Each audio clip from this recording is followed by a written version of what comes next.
have a motion to accept the minutes of our last meeting? I move that we accept the minutes of our last meeting. Second. Are there any suggested changes? Thank you, Madam Chair. On page 7, between after public comment and before executive committee, we should note that the meeting adjourned because these are two entirely separate committees with separate functions and separate authority, and it is dangerous to blur the lines.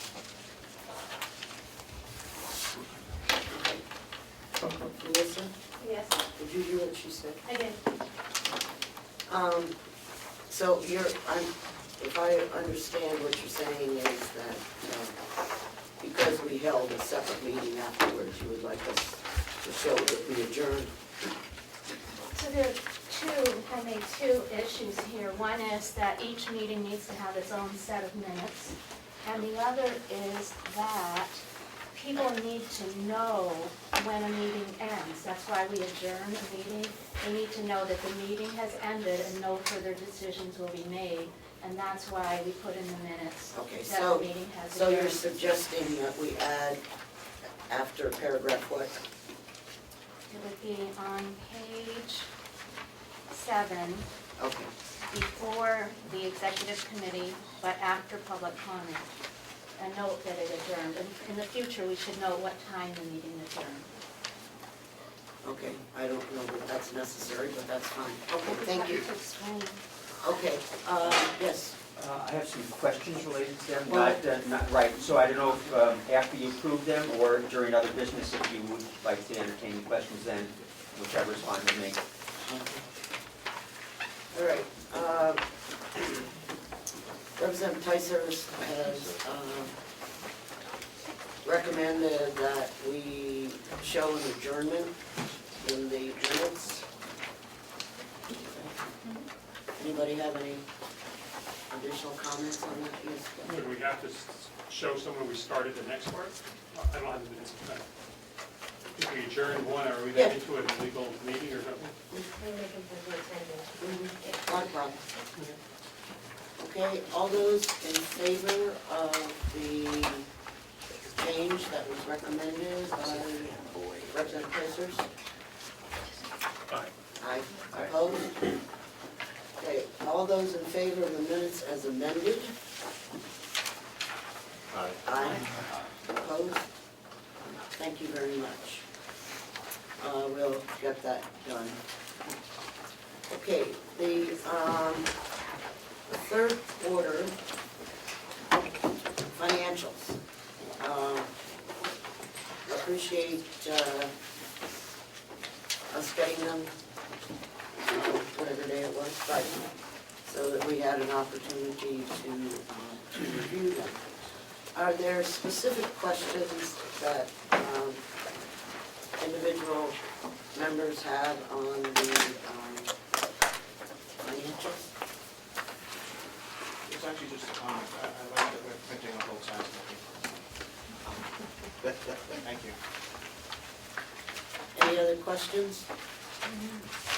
Representative Cordelli? Thank you, Madam Chair. There was DPW other income of, Which page are we on, please? I believe it's on page 2. Is that the revenue? Right.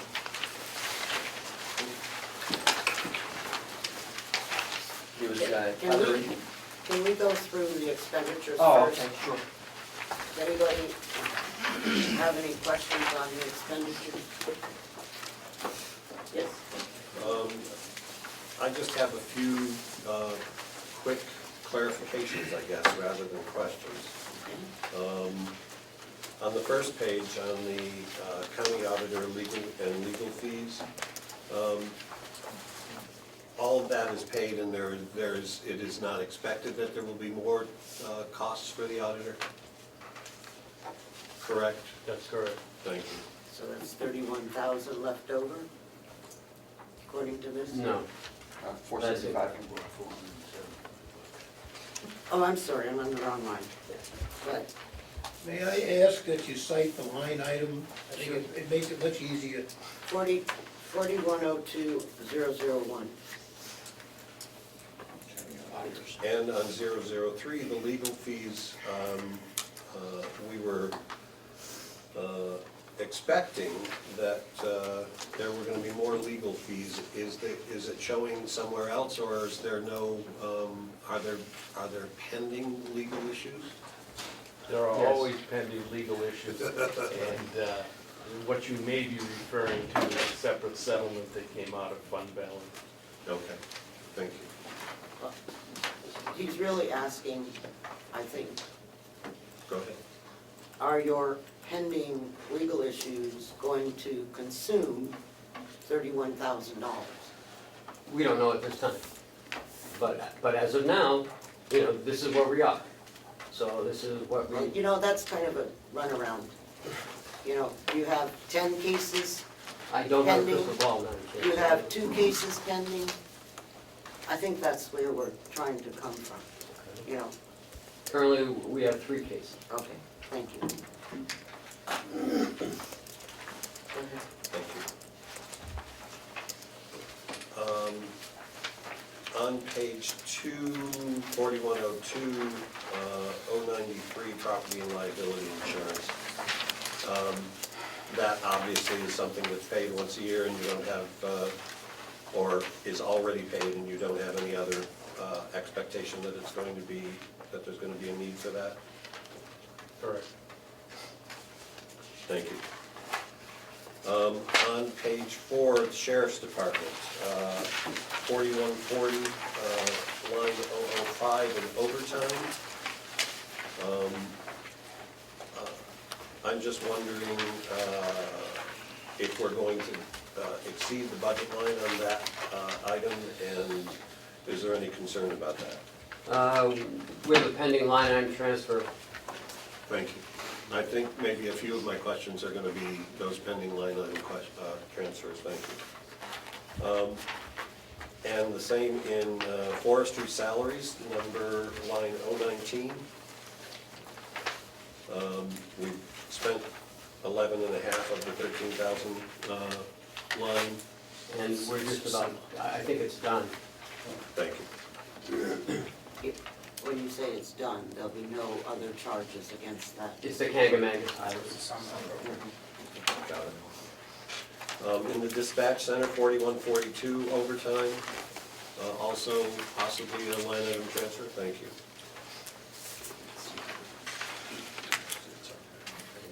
And on page 5, 4170, administration building, I just, I don't know what this salary line is for, and as we were going through it, I was curious.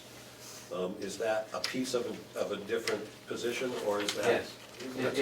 It's one person here, and it's a piece of Bob Murray's salary as well. Excellent, thank you. That's a contract position, right? Or is it a full? It's a 32-hour position. In the DPW, on page 6, 4193, salary line is, Line item transfer. thank you.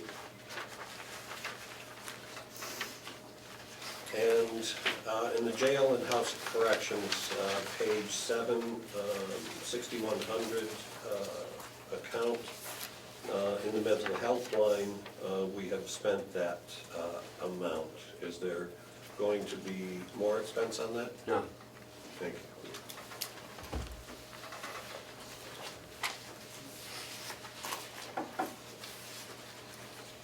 On the nursing home, page 11,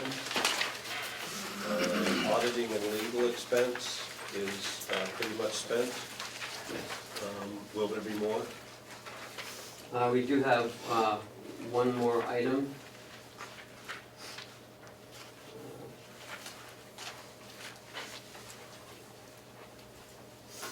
And that should be expended. Okay, thank you. And I'm just curious, it looks like we got, well, and that's in revenues, in the MQIP bed tax on line 4045, we have expended a significant amount of that line. Will we go over that, and will it be matched by increased revenue? Yes, I have a line item transfer pending. Great. In the nursing department overtime, will there be a request for changes on that? It's on page 11, 5130, account 005. That's dietary. Oh, I'm sorry, thank you. And do you think we'll be okay on that? No, I have a line item transfer.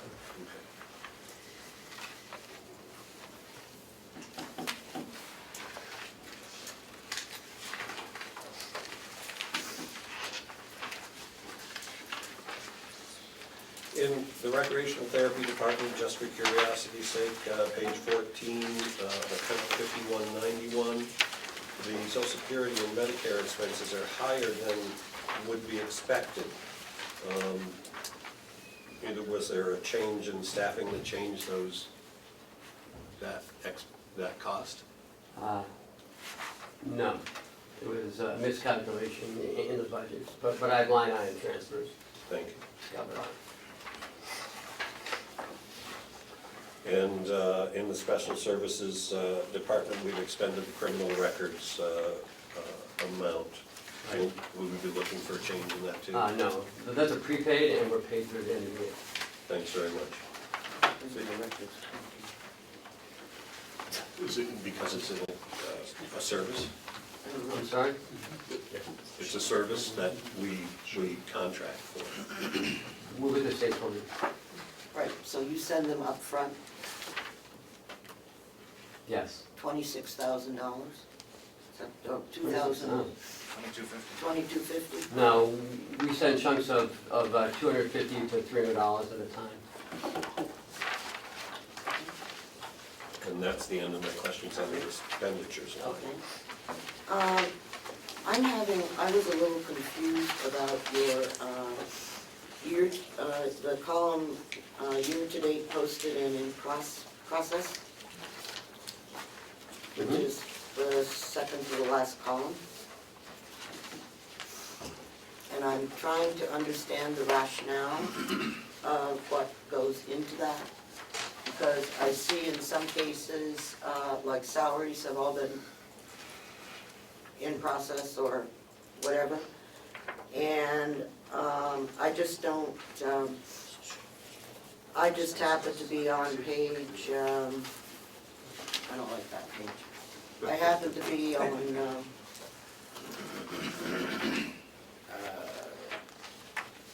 let's go back to page 1.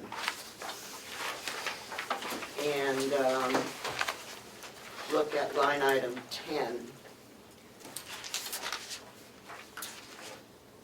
which is Social Security. And we're showing in year-to-date processed in process, we've got our posted number of 2892. And then we have in the next column, 8024. And so I'm trying to understand what that column is actually meaning. Because if we have it, we started with 10, we we expended 3. Now, is this column the 3 quarters altogether? The one next to the balance is the ones that is in process through all 3 quarters. The one before that is in that quarter. Okay, so the figure that is here is for 3 quarters, is what you're telling me. Which column? The one next to the balance? Mhm. Yes, that's for all 3 quarters. Okay.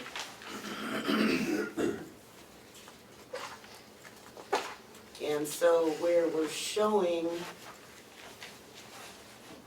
0 left, which occurred several times throughout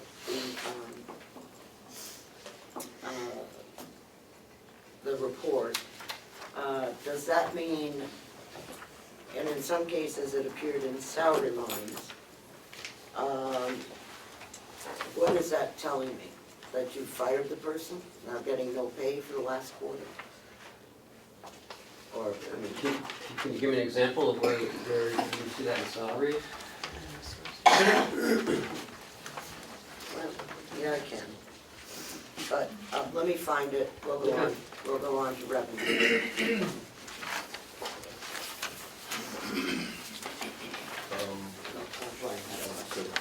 Thank you. Thank you.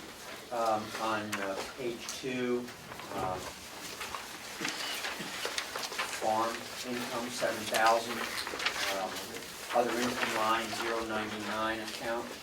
I'm just wondering what that $3,300 is in other income. It was the old, it was the old pole barn. Sale of the remaining parts of the pole barn, okay? Thank you. And you have some revenue questions? I did. On the first page in county general, account 4,000, the county miscellaneous income, could you elucidate, please?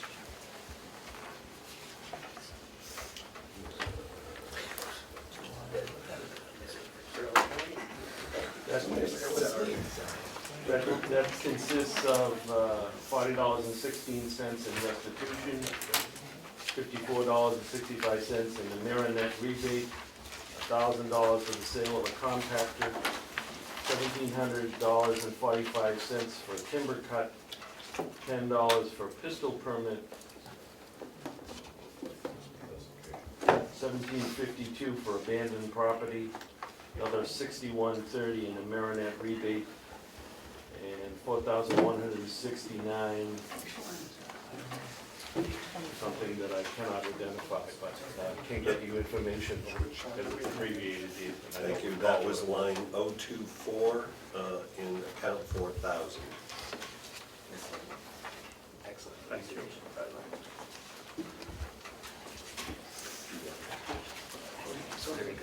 Yes, thank you, Madam Chair.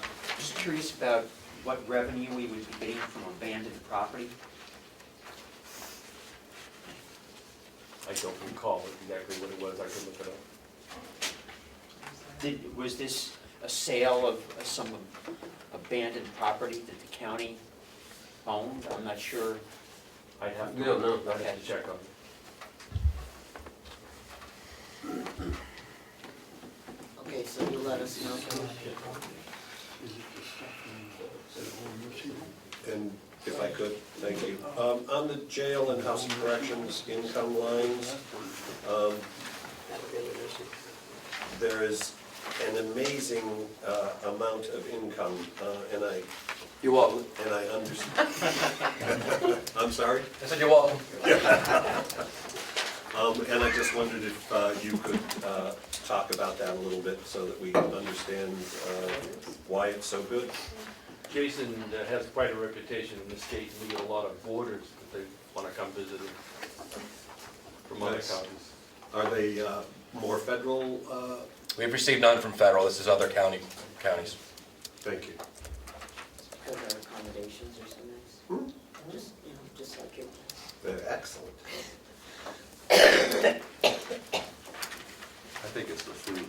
Are there any further questions? Yes. Representative McCarthy? Thank you, Madam Chair. My question is, I believe it's on page 3 of the income, which is the income from federal grants. I couldn't find it anywhere in the sheriff's department or dispatch, but here it says that the $349,995 grant, and then over on the right, the balance is the same number figure, $349,995. Can I assume from that that we have in fact received the grant? And if that is so, has any of the work that's supposed to be done in dispatch been done with that money yet? Yes, it has been done. We have not received the reimbursement yet, but we will. The work has been done, completed. No, it's In still in process, right, Sheriff? Yeah, they should be finishing up in the next 2 weeks.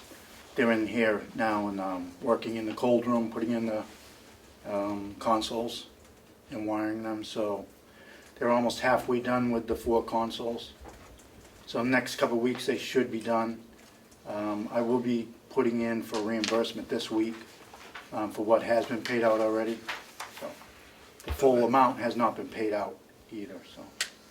Well, nothing has been paid out, and we have not received the bond, but most of the work is done, but you're gonna put in to get the money for the bond. No, some has been paid out, Some has been paid. yes, but we have not But no, we haven't put in received for nothing any from the bond reimbursement yet. From the grant. I mean, from the, yeah, Right. from the grant, we have received nothing. No, Okay. because we haven't been, I have not put in for it yet. So that will happen this week. Okay. But the work is progressing pretty progress, good yep, and we're yep. almost finished. That's good. Thank you. Thank you. Are we showing that any place in the expenditures at this point? Under the 200 account in expenditures, what has been paid to date will be shown. Okay, what page is that on, do you know?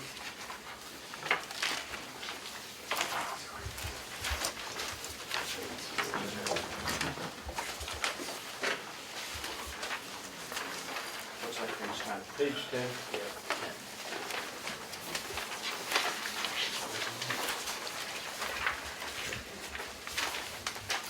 So we have expended 272,000.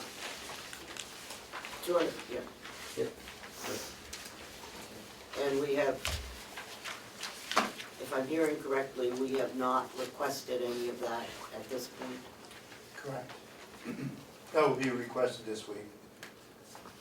It's been in the amount, it's been 2 checks that have totaled that amount that have been sent out. For reimbursement. Right, those 2 will be requested this week.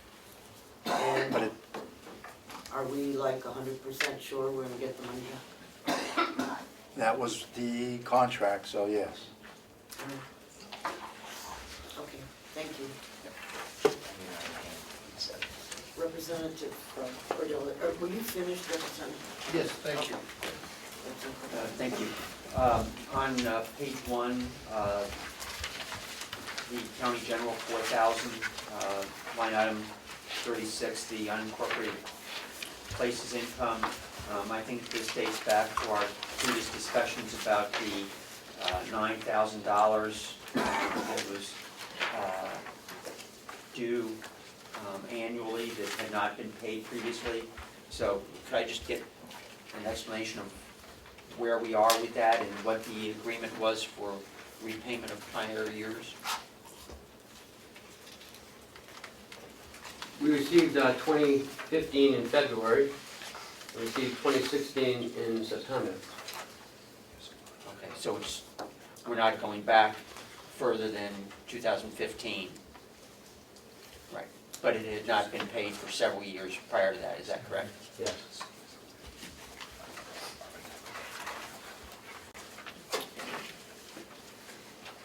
Thank you. On the nursing home, which is on page 4, the 5,000 count in the 300 fund, on line 019, personal resources, I forget that definition, if you could clarify, please.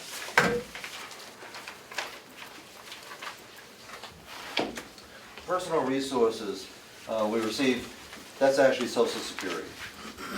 For the 80% factor, Social Security and other third-party insurances that would come in. But the vast majority of it, the 80% plus, is Social Security. Excellent, thank you.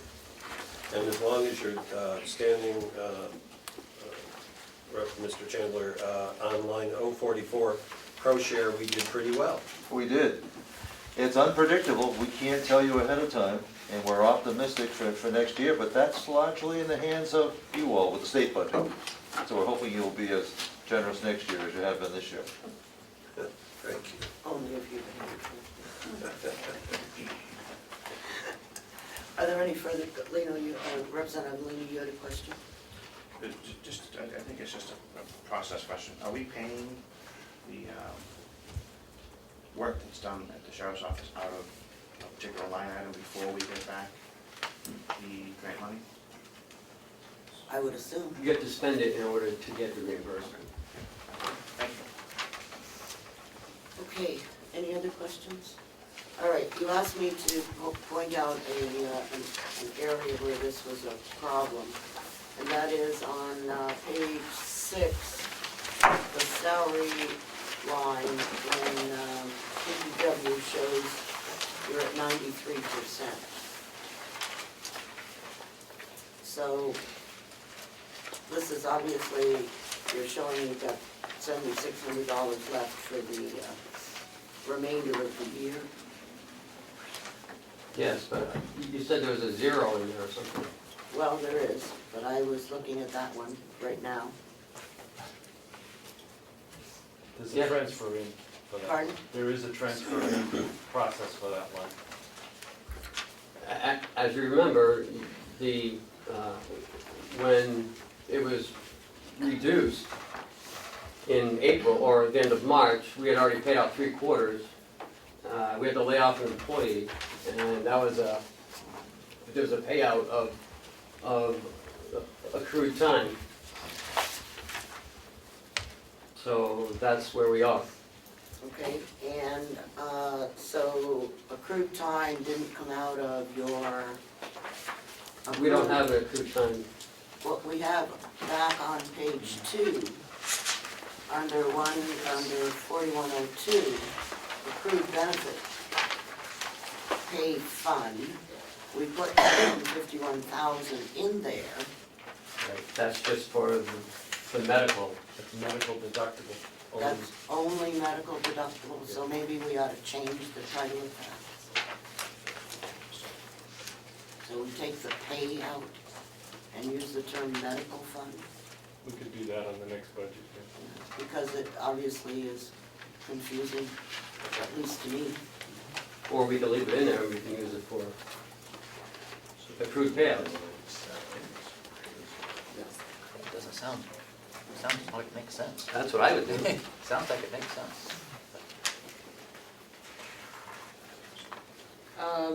If you look on page 13, under physical therapy department, you'll see that we have expended 100%. Mhm.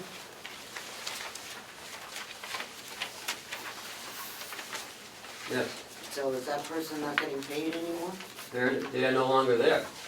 That's the department that was eliminated.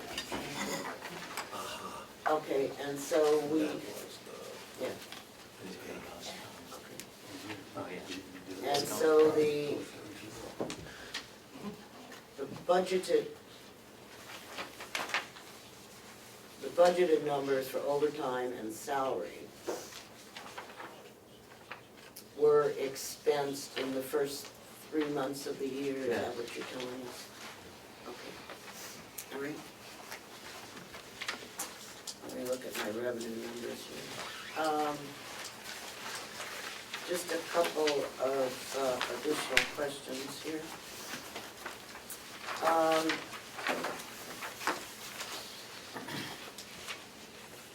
Your water department billings this is on page 1, Mhm.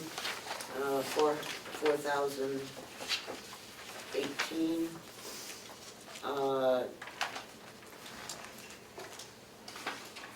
Your water billings come in quarterly, is that correct? Yes. Okay. And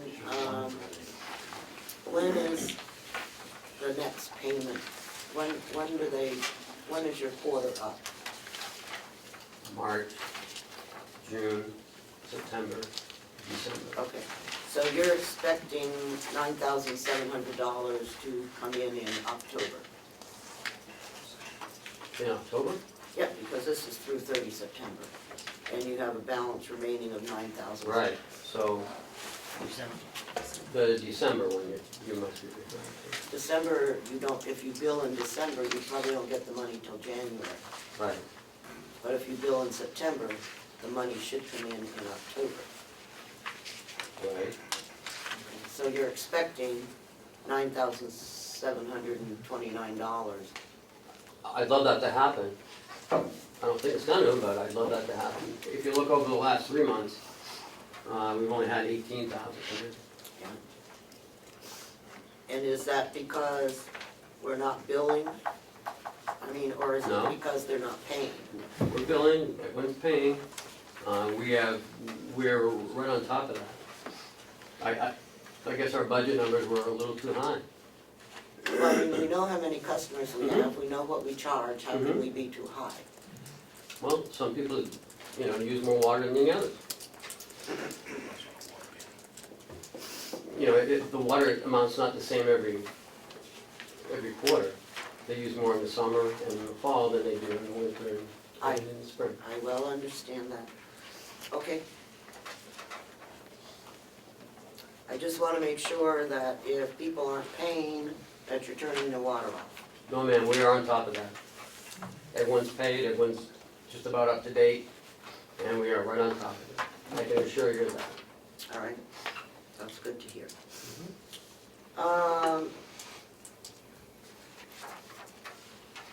Okay, we answered the question on the grant funding. Okay. Are there any further questions on this area? Yes, Joe. Thank you. I'm looking at the physical therapy section where you said that it's eliminated. Let's go on the second page, 14, they're talking about physical therapy services provided there. Can you explain the two? That's with the company, Health Pro. So they are not eliminated.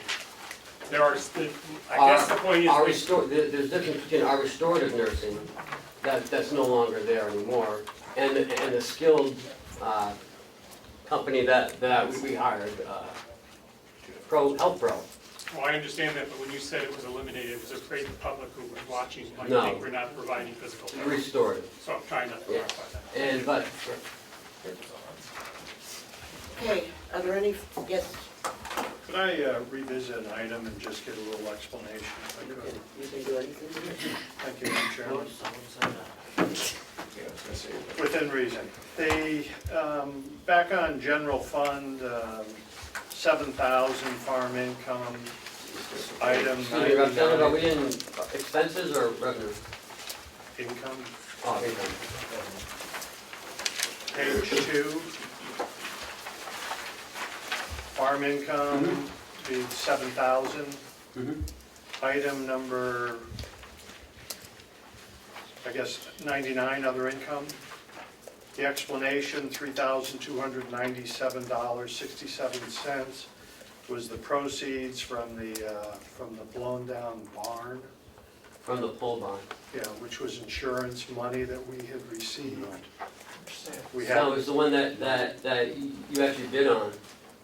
I don't have any problem with that, but thank you. That's what that is. My question is, why is it sitting in the farm income?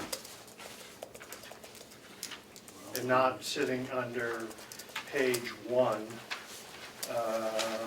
100 account, county miscellaneous income, where I heard something about a compactor had been sold and the income went there. A bunch of surplus material that we don't know what it was put into that account. My question is, why wasn't a wood products left from a barn put in that column as opposed in the farm income? I guess it just made sense, because that's what it was built for, to house the If I could, wood Madam Chairman. processing.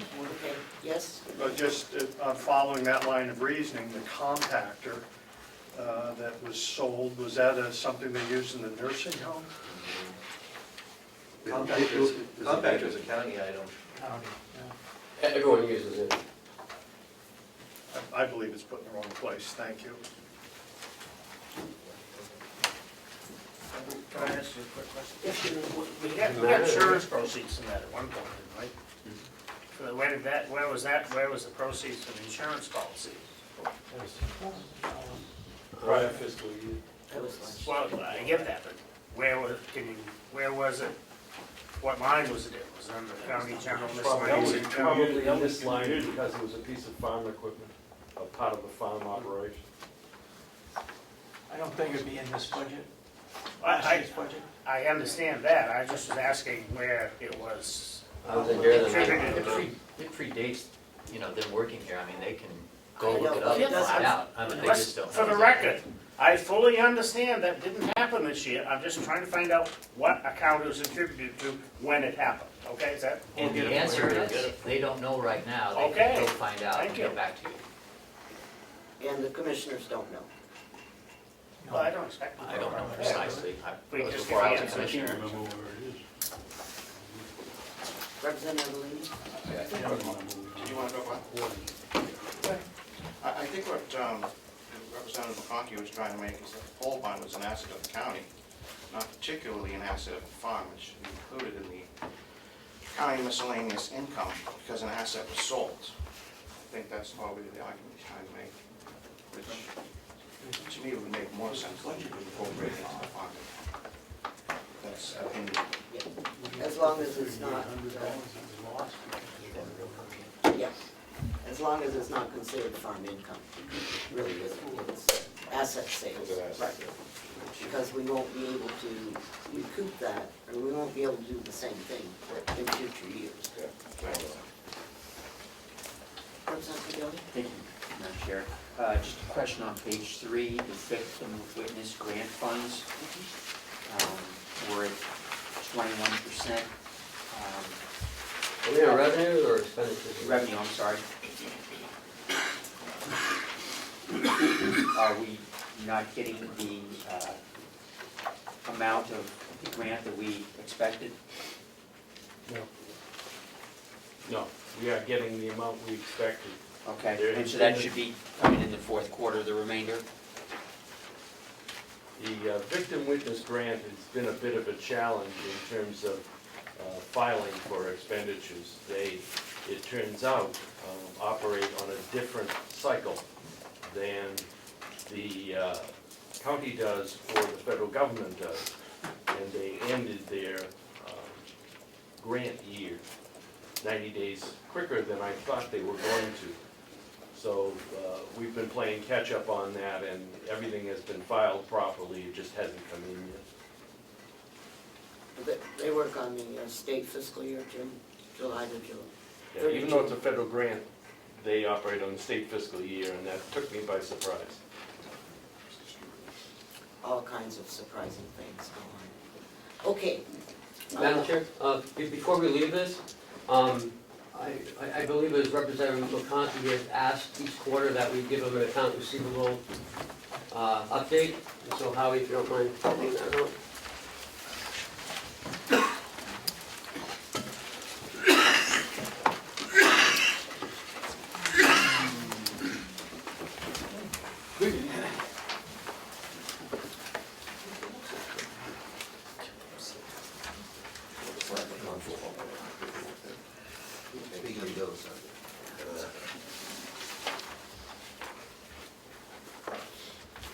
Howie, why don't you just stand and then say what you want?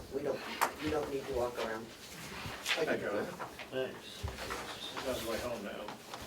Well, I know. Go ahead. Speak at us.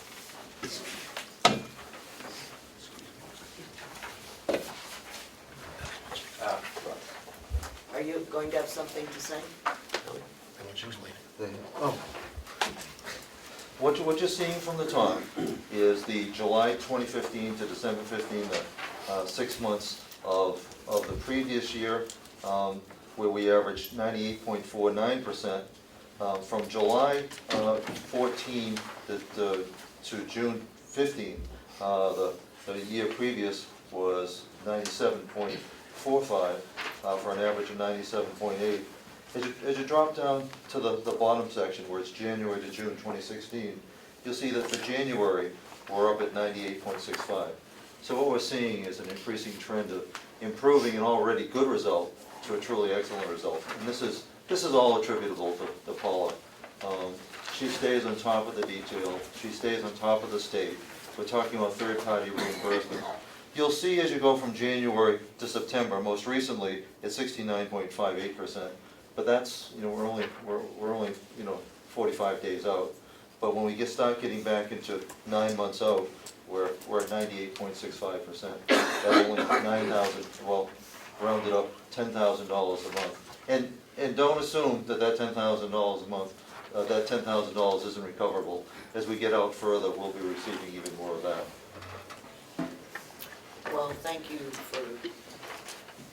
for this, and thank you for working this issue.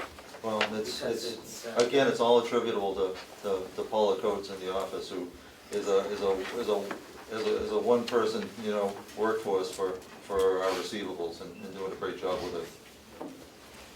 Well done. Representative Levy? Just a quick question, Howie. The 69.5%, that's because of the payments that come in September payments might come in October and November, so that would bring the percentages higher. Exactly. Later on in the year. As you start getting back, Right. pretty much, to get into the 90% level, we have to be out at least 90 days. Okay, I just want to make sure everybody knows that we're not collecting 69.5%.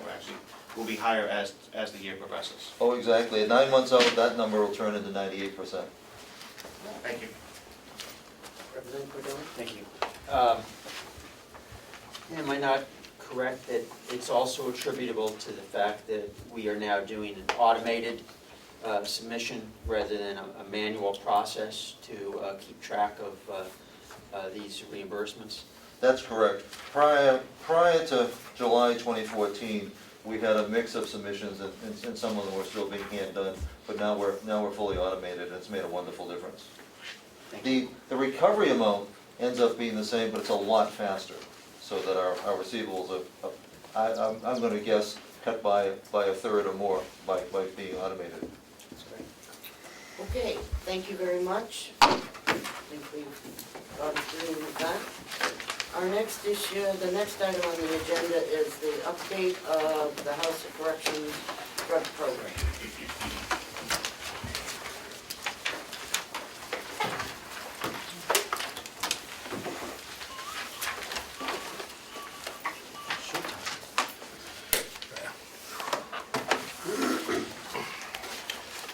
I have a flyer for everybody, I'll just put it here for pass around.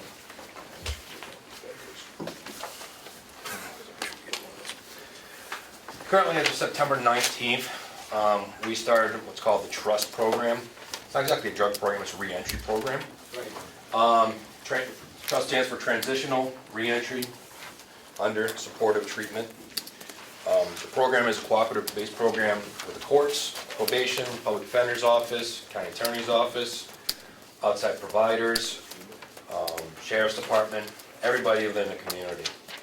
It uses a evidence-based curriculum by trained staff, things like T4C, which is Thank You for a Change, Seeking Safety, which is helping women in recovery.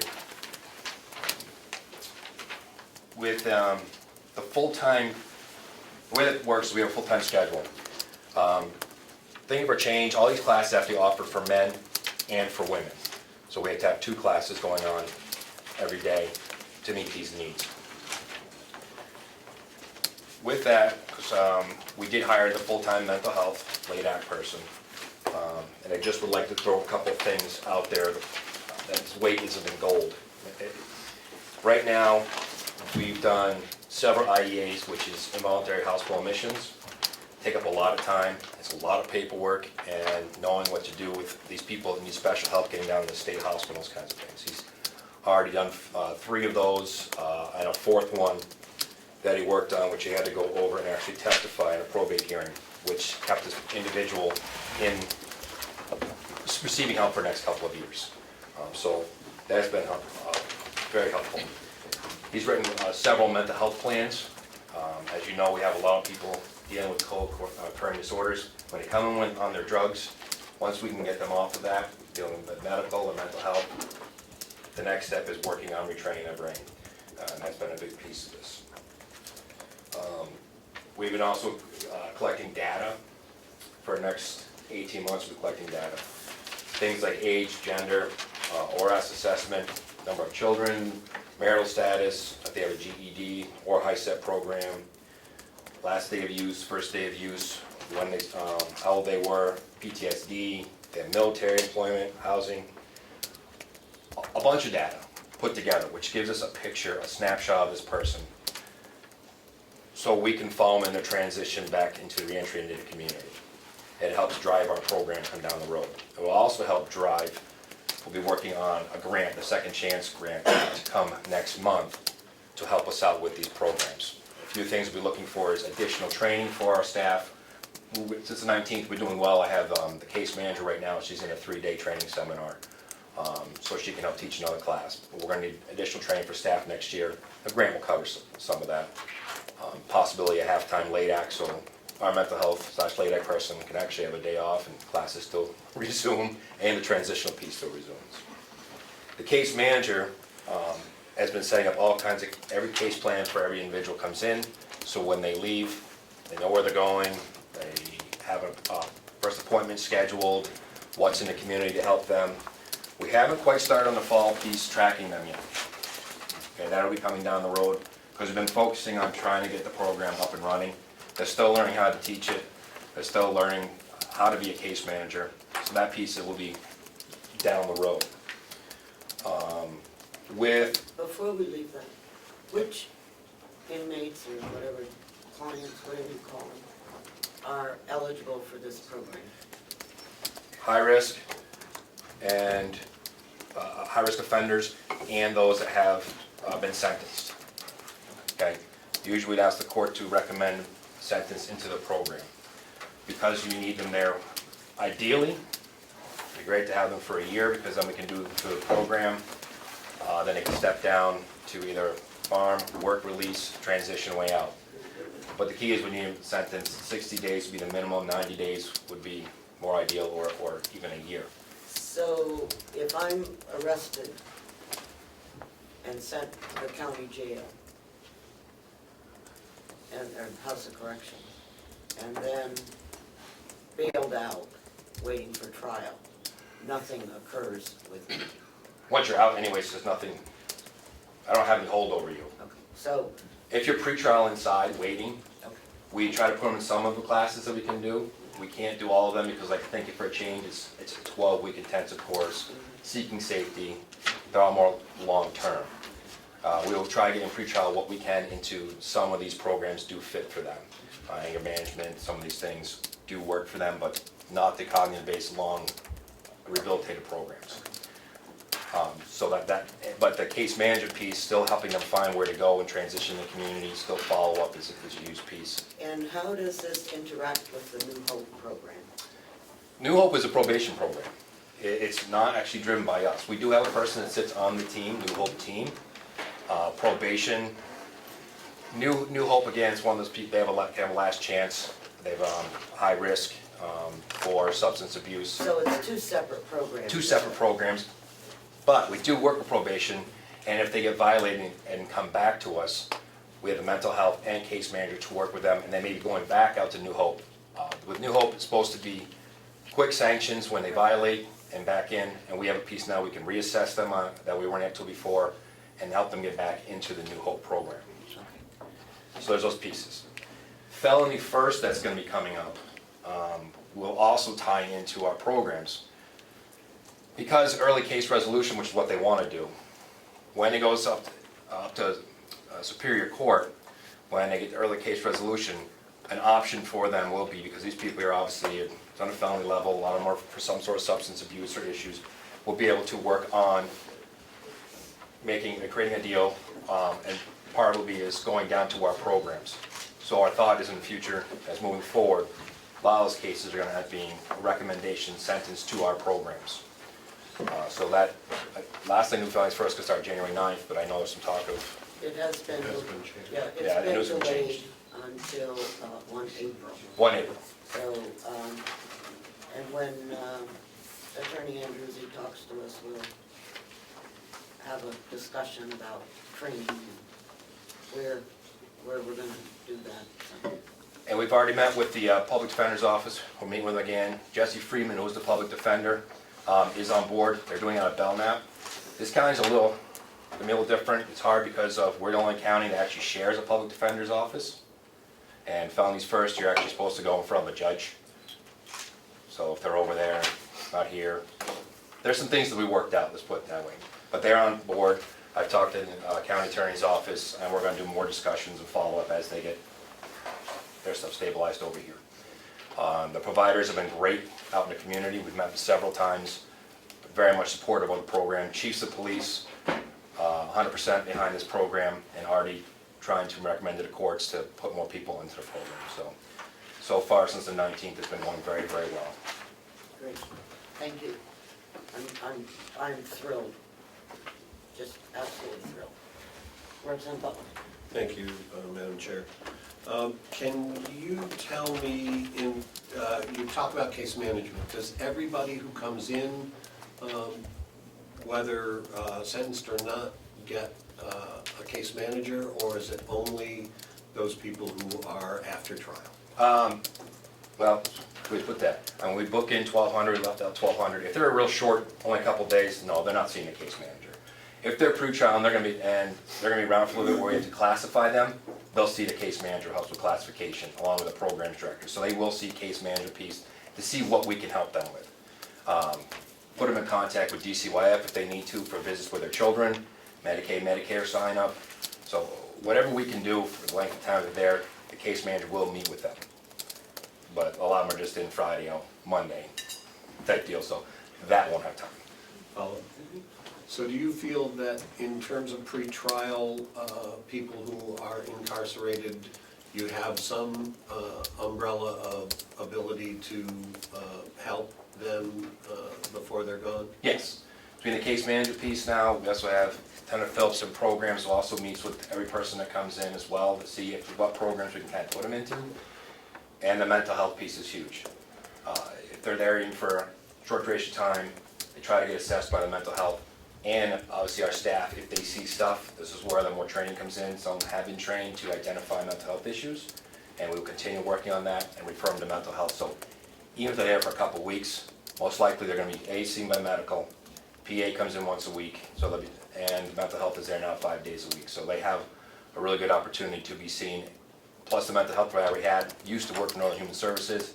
He will also help set up, if they need to, visits in the outside community and have that tie. And our case manager also worked with the outside providers, has a great contacts to go, hey, this is the housing unit authority when you get back out. This is this, let's get you a phone call over here. So they are working with them. And one last question, please. Thank you. Involuntary admissions, what happens? Does somebody lose it and then they get admitted, or they have a complex medical condition? What? IEAs, voluntary hospital admittals, usually it's called prayer and complaint. Somebody fills it out, brings them to the hospital, some sort of psychological break.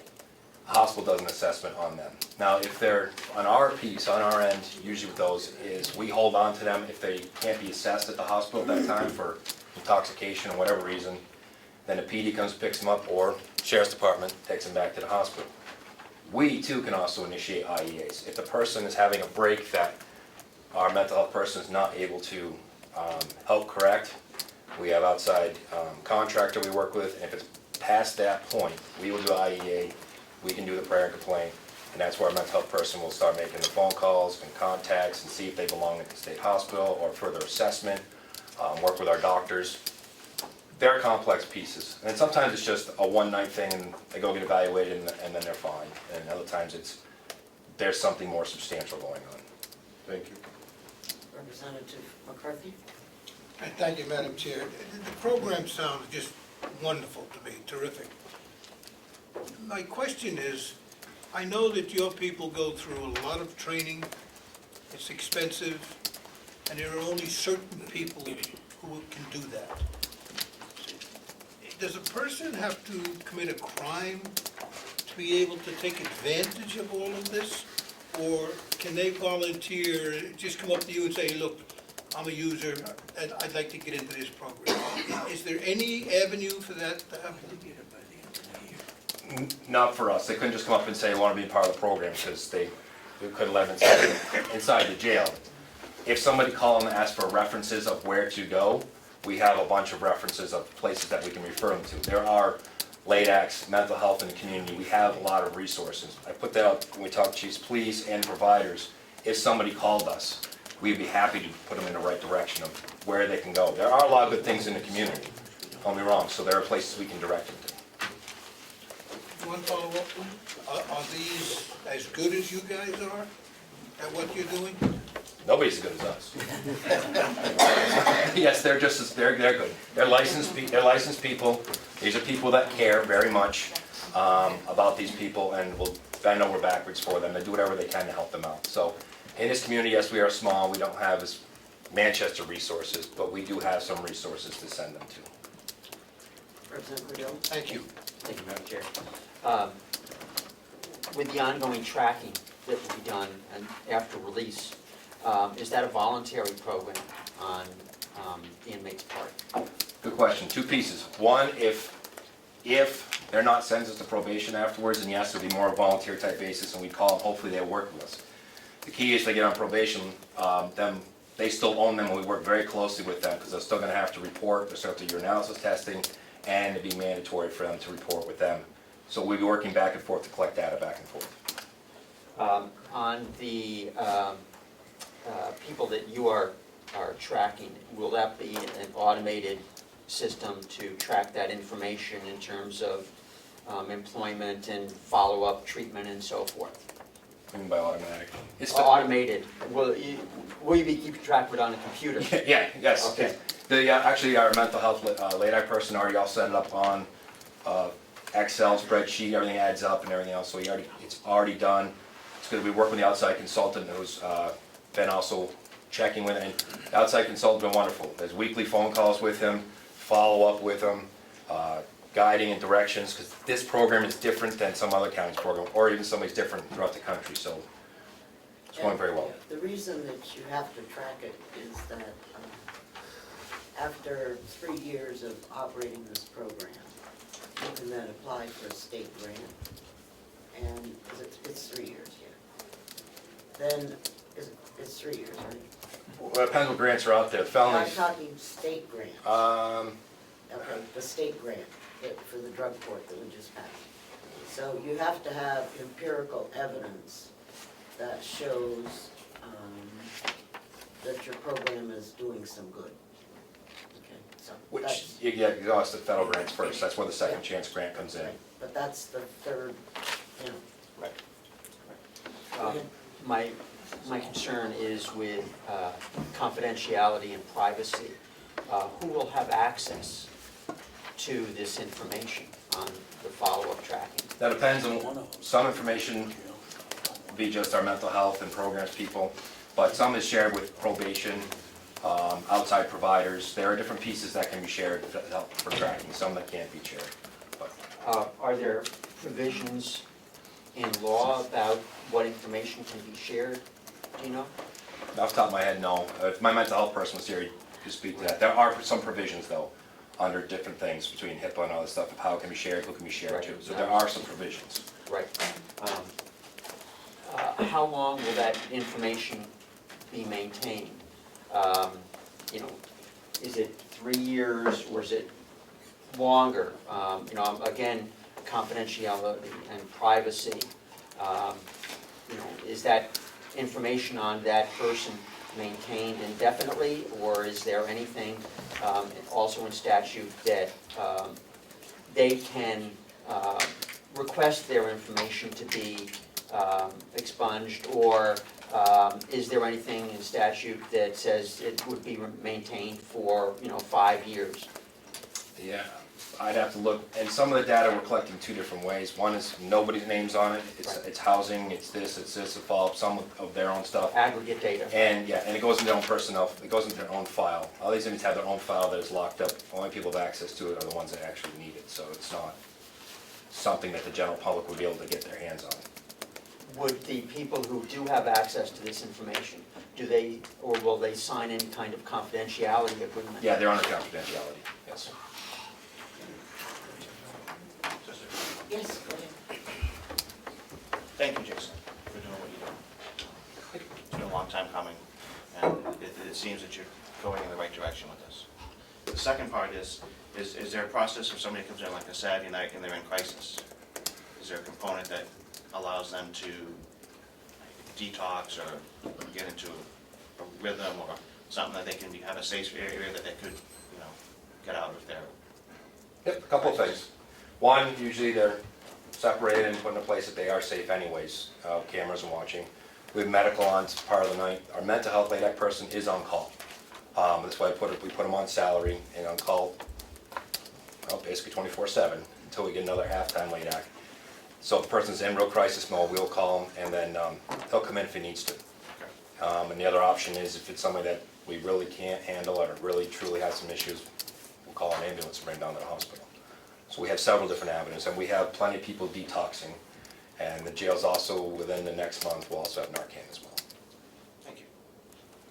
Okay, thank you very much. That was, I'm just thrilled that we have made so much progress in the last, this year with this program.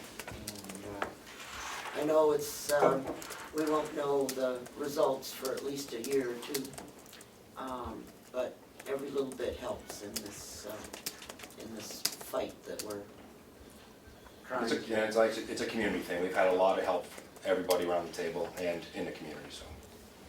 Great, thank you. Okay, the next, yes. Madam Chair, may I ask that you could speak with Attorney Andruzzi now? She has to get back to court. Oh, sure. Thank you. You're welcome. No problem. I basically wanted to, I'm not sure how many of you know Attorney Andruzzi, and I just wanted to have her come in this morning, have an opportunity to say a few words, and let you know that she's the only person on the ballot for county attorney in November, so I anticipate that unless there's a write-in candidate that named Ed Butler or something, that I'm already on that. that Attorney Andruzzi will be the county attorney effective the first part of January. So. And that Attorney Dewhurst is taking a leave of absence, right? So to speak. Yes. Thank you so much. I don't know many of you, so I am Michaela Andruzzi, and I'm currently an assistant county attorney next door with Attorney Dewhurst out. I've sort of over the last week or so taken over as managing attorney next door. So I'm still trying to figure out everything that needs to be done and stay on top of the cases. We were fortunate enough to have found someone to come to our office, so we now have 3 working attorneys. For a while there were just 2 of us, and it was a little scary, but we have now 3. We hired a young woman by the name of Kim Tasari, who's just been fabulous and really sort of hit the ground running. Really, really pleased with her. Great hire, I think. And we were very pleased that the courts are allowing us an extra 3 months. I have a feeling that there might have been some other people who went to bat for me, so I thank you very much, because I know giving us those extra 3 months to get felonies first up and running is going to be crucial for us. The thought of having to get that running while we're shorthanded right now and still trying to balance a huge caseload was a little daunting, so I appreciate all of the help I could get there. And I'm just happy to be here and trying to take over and look at what needs to happen and make sure that we're including Attorney Dewhurst in everything that, he is still the county attorney, so we're still including him in a lot of the things that are going on. So if anybody has any questions for me. Would you talk a little bit about your background so people understand how you got here? Oh, yeah, I'd be happy to. Anybody who's been out there with me when I was campaigning knows that I talk a lot. I am an attorney. I was living in Utah prior to moving here, but I went to high school in Norwell, Massachusetts. My father was a professor at Northeastern, and so I really feel like New England is my home. I always felt like I would come back here. And then my father went and taught at the University of Utah, so of course low tuition there, I went to the University of Utah and ended up staying out there. I was a prosecutor for 16 years at the Salt Lake County District Attorney's Office. Not the entire 16 years, I was a prosecutor, but I was there for about 12 years at the District Attorney's Office. I also worked in a few other offices. I was over sexual assault and domestic violence, that unit, had about 9 attorneys working for me. Salt Lake County is a population of about almost 1.2 million, so it's a rather large county. I like to say it's about the size of the state of New Hampshire. So we were a large office. We had about 85 attorneys there at the office. And then I left in 2012 and decided to go into private practice. Did defense work for about 18 months and realized that my heart just wasn't there. It just wasn't what I wanted to do. So I thought, well, I'm going to change. I'm going to go back to prosecution. I might as well just do what I've wanted to do for a long time and go back to New England. Pulled up the New Hampshire Bar website, and there was an ad here. So I sent an email to Robin Gordon, who called me within a half an hour, I'll say. And I interviewed on Skype, and I would like to say that I interviewed in my pajama pants. And Robin found that out later and thought it was really funny. I did have a suit on. But it was the only interview I've ever done in my pajamas, so I must have come across very comfortable because she did hire me. I came here and worked for Robin Gordon for a bit, and then I left to take a very, very once-in-a-lifetime lucrative job for about 2 years. But again, my heart really is in prosecution. I'm a prosecutor, that's what I do. And when I was approached about running for county attorney, I obviously reached out to Attorney Dewhurst and to Attorney Robin Gordon. And both were very supportive of my bid to run for county attorney. So I made that decision, and when there was an opening here, Attorney Dewhurst asked me to come back and sort of fill in a little bit and get back into the swing of things. So I've been very fortunate in that. I was fortunate enough to attend the Felonies First training that was held here, I don't know, whenever, a while ago. And I recognized during that session that the county was not ready for Felonies First to be implemented. And my concern was that I didn't want the county to fail in this area, because it's a huge change and a totally different way of people going to court. Circuit court will only do straight misdemeanors, okay? So anyone that is charged with a felony will automatically go to Superior Court for their initial hearing, bail hearing, whatever it is. And this is going to change the dynamic of cases in the felony cases. And there are some significant growing pains. So I pleaded with the folks in the Superior Court to see if we couldn't delay this for 90 days, because I felt, well, I was originally just 30 days, but they determined that 90 days was probably a better thing. So far be it from me to argue with a 90-day thing. So this all happened within maybe 2.5 weeks of when we had this meeting. And it has been a collaboration between the court clerk, Attorney Andruzzi, and myself. And so I really, really thank Judge Nato and the people on the Supreme Court for letting this happen. And I would ask that Attorney Andruzzi be sure to put out the schedule of classes that you have so that members of the delegation can attend. so that they can understand what's happening in the judicial system.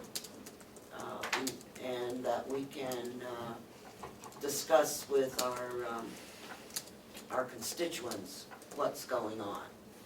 Because people are used to, I have a felony, I appear in Conway, or I appear in Ossipee at the circuit court, and I go from there. But that's not going to happen anymore. I'm going to go directly to the Superior Court judge. So you need to understand it, you need to be aware of it, and it is, you know, the purpose is to move the courts a little bit faster than what has been occurring in the past, so that you're not waiting on whatever goes on at the circuit court level. And you'll also see that there's a lot of angst among the lawyers.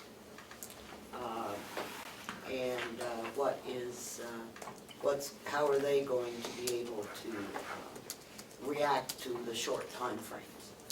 So these are things that I just firmly believe that, as you voted for this, by the way, as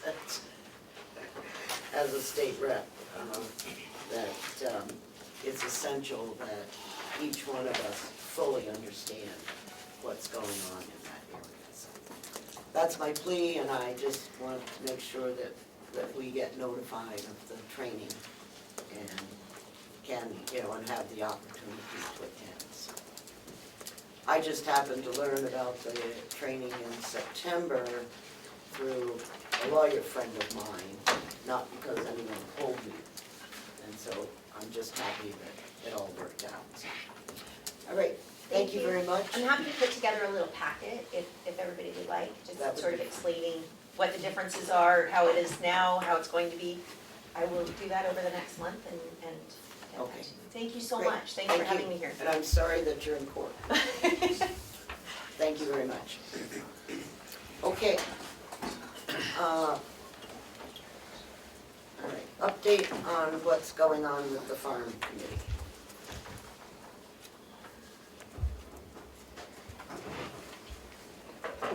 Did you not get all the people to come and talk about that? Go ahead. I didn't know it was even on the agenda. Excuse me.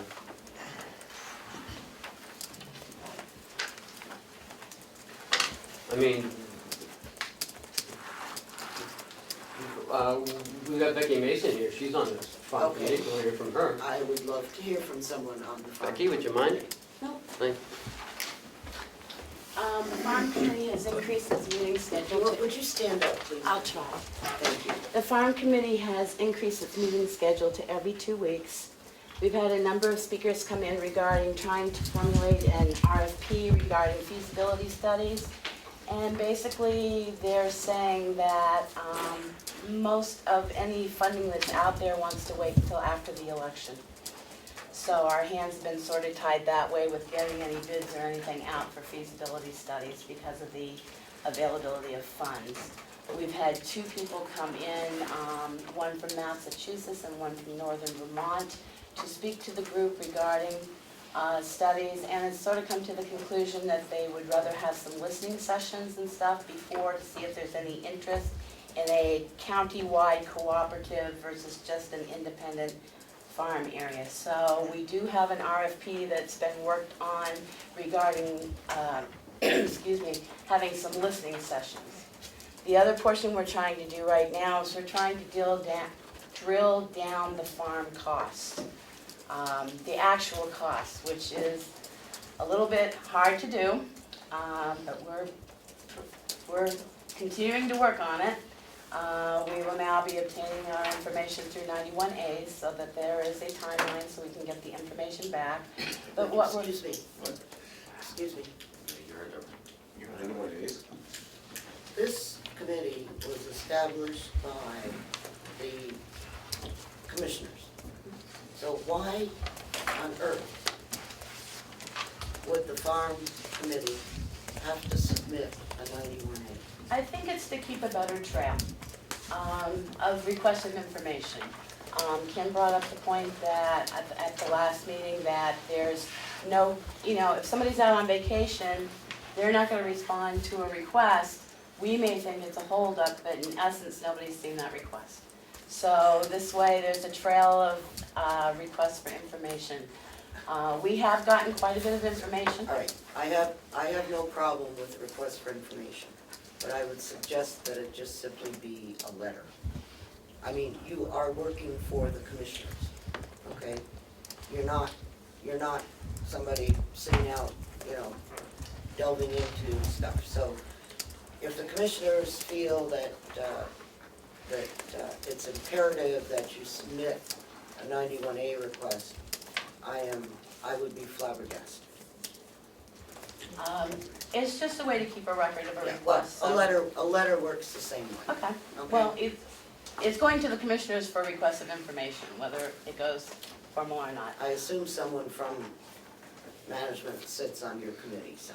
it's not- So at process right now, we're trying to drill down, and that includes everything. I mean, you've got to look at all the equipment, everything. So it's an intense process that we've started.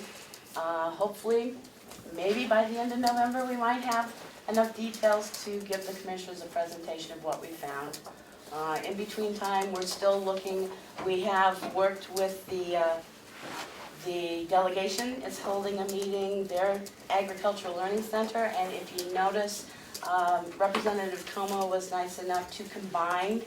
We were going to have two separate pages for information to be out on, and now it's called the Carroll County Farm and Agricultural Learning Center page. So he is posting the information from the farm committee meeting on that page as well. There's a meeting coming up in Tamworth tomorrow night. Yes, I'll update everybody on that. And he can update you on that. And we are having a tour for Carroll County residents on Saturday, November 5th at 10 o'clock. Because what we found is when you're out talking in the public, a lot of people don't even realize what's on the complex. So whether it's a direct tour of the farm or just a direct tour of what's down here, we're hoping to get a lot of people down to see what's actually here, so that when they hear the farm, or they hear wood processing, or they hear produce, they actually have, or they hear Mountain View, or they hear empty buildings, they actually have an idea of what's on the complex. So hopefully we'll get some attendees that have never been down before. Anybody's welcome to come. Will be here, I believe Ken's going to be here, a couple of us from the farm committee are going to be here to give a walking tour of what's going on. You had mentioned that something about waiting until after the election. What, I mean, when, Charitable Trust, Kendall Foundation has supported some, that Kendall Foundation will not support a full feasibility study. They're willing to assist. They're willing to assist with part of the payment for an RFP. Charitable Trust, when we've approached them, they've basically said they sort of want to wait until after the election to see whether this is an ongoing project that's going to continue, or if there's a change in the delegation commissioners, if there's a change in the aspect of what's going. We're not stopping based on that, but again, we have no funds, so therefore we're looking at different grants that are available, different ways of funding, even the listening sessions. So what we're doing is we're putting out the RFP to see how much that might actually cost to have someone come in. It took almost 2 months to get enough interest to even get somebody in to talk to us about the ability to work up an RFP. And like we said, we had 2 people. One was from Life Is, the one that did the Cheshire County, Life Is, whatever. can't think of their title. They're no longer in existence. They no longer perform that. One of their people came from Massachusetts to talk to us, but really did not have time to come up here to meet with us. And the other one we're doing is working with the Northern group, Northern New Hampshire, that has projects going that entails some of the area Bartlett restaurants and stuff like that. They are coming down and giving us some suggestions down. And we also have one of the girls from the northern area, Jessie, I can't think of her last name. Right. Jessie Wright. She sits on our committee now, so we've included that as well. So it's, as you guys knew, it was not going to be a short-term process, but we do hope to have some numbers available by the end of November. Representative Cordelli? Thank you. Thank you, Ms. Mason, for that update. And as she mentioned, our Learning Center Subcommittee will be having a meeting tomorrow at 6:30 p.m. at the community school in Tamworth. And thank you, Representative from McConkey, for working out the details with them to be able to hold a meeting with them. We hope to, we will hear from them about their mission and the challenges that they have seen. I think from my correspondence, there might even be some of the students to give us an update on one of the projects that they're working on. So that's going to be part of the meeting. Plus, I've been in contact with NHTI Community College. They have a sustainable agricultural certificate program, and the professor in charge of that program will be coming up to the meeting as well and talking about their program. And something that we've discussed, she's very excited about the possibilities for what could happen here. Wouldn't it be great for a student to go there and get a certificate and then maybe come up to Carroll County and get a low-cost, no-cost plot of land on the county complex to begin a career in farming and agriculture. So I think there are a great many possibilities there. In addition, I've reached out to professor at UNH. They have a sustainable food program. So we hope to get some information from them. And just indirectly, I didn't get a chance to make copies, but I have the information here. On November 15th, there will be a statewide gathering sponsored by the New Hampshire Food Alliance at the Mountain View Grand Hotel to focus on the momentum that they've started to for an initiative on viability of statewide food sustainability program. So I think that this will be very interesting, and I expect to sign up for that, and I have information if anyone else is interested. So I'm excited about what's going to be going on tomorrow night, and there seems to be a lot of interest in what could take place here on the county complex. Thank you. A couple of questions. For tomorrow's meeting, I'm sorry that I can't get there. Will it be filmed? Okay, great. And Ms. Mason, if I could just ask about the listening sessions, do you have any sense of timing on that? Whether or not, when will the RFP will go out and what kind of response we might get?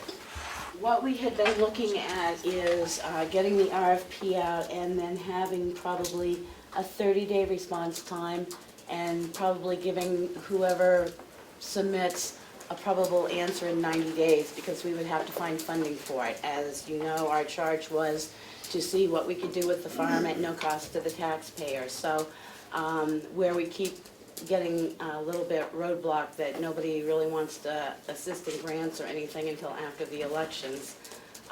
We're hoping that we may be able to convince somebody that maybe to fund the RFP for the listening sessions. It was completely written. They were running it by one other person before it got presented to the commissioners, so it should be ready in about 2 weeks to go to the commissioners, and then put it out for a 30-day turnaround response to see if someone's interested in bidding on it, and then a 90-day answer, so that what we have found is if we don't have funding in hand, nobody will do the bidding on it to begin with. So that's our plan right now. That makes sense. Follow-up? Thank you. Would it be possible to send the RFP to the delegation as well? I'd love to see it, and maybe we can help put it out. I will check and mention that to the group. Thank you. Thank you. All right, Culinary Institute. Madam Chairman, if I could speak regarding the farm committee. Becky Mason has put together a comprehensive survey to go out to all farmers. I had received a call from Steve Knox, who's the chairman of that committee, last week, saying that he had not received the farm community address from the Farm Bureau Commissioner Babson has received that, and I believe has given that or sent it to either Steve or to Becky. And that survey would go out. The Board of Commissioners has stayed out of that committee as much as possible. When we formed that committee, we agreed that we would supply them with any information that they requested. And that has been forwarded to our administrator, that will be carried out, that committee will get any information that they so desire. Thank you. Thank you. Okay, Culinary Institute. Madam Chair, I received a letter from Len Martin on October 3rd asking for the lease to be dissolved, as he didn't think he was going to be able to obtain the necessary requirements to move forward with the Culinary Academy. He was having problems obtaining the $100,000 bond, and with that certification from the Department of Education. Representative Cordelli helped a lot in this area, and also as well as Senator Bradley, but to no avail. Therefore, the commissioners dissolved the Len's lease. It's unfortunate. It was a great idea, but unfortunately it will not go forward. Yes. I have been in contact with one of the people involved in that, Darlene Martino, and I took a tour recently of the facility, and there are a lot of things that they have put in place there in terms of equipment and cleanup and everything else. So, just putting it out there, if there is some other group that is interested in doing something with the facility, it's close to being ready to go, and hopefully another group might resurrect the project, because I believe the idea of the Culinary Academy is a great one for the region. So hopefully it's not a dead issue, but can be resurrected by someone else. Okay. That was everything that was on the agenda, except for other business. And I would like to ask the sheriff if he could explain how the $27,000 grant that the county received is going to be distributed among the various police departments. That's just 2 pages. First page is the letter that we received from Colonel Quinn as far as the grant coming out back in August. And the second is the actual, what are we going to do with the money, proposal for the grant purpose. The chiefs are meeting November 1st to decide how to divvy up the almost $27,000. That is not just for Carroll County sheriffs. That is for us and the 10 other departments that are joining us with this grant. So Carroll County will ask our department alone, we're thinking around $4,000 or $5,000 is what we will see of it to do our patrols. Basically, it's going to be a 4-hour patrol block from sometime in November till May 1st is when it has to be used by. So even though it won't be much during that time frame, it's a start. We did get everything we put in for. We didn't think we were going to get any because of the task force out there. We don't have a task force, but the chiefs did agree if a task force was needed to push this through, they would jump on board with it. I think just the signing on of the chiefs allowed us to get the grant, because it had to be a regional type effort. If you didn't get the grant, I would personally go down and beat on Colonel Finn's desk. Since then, the kernels have changed, by the way. Yeah, he's Colonel Weston. Apparently you got the word. Were you finished? Yeah. Okay.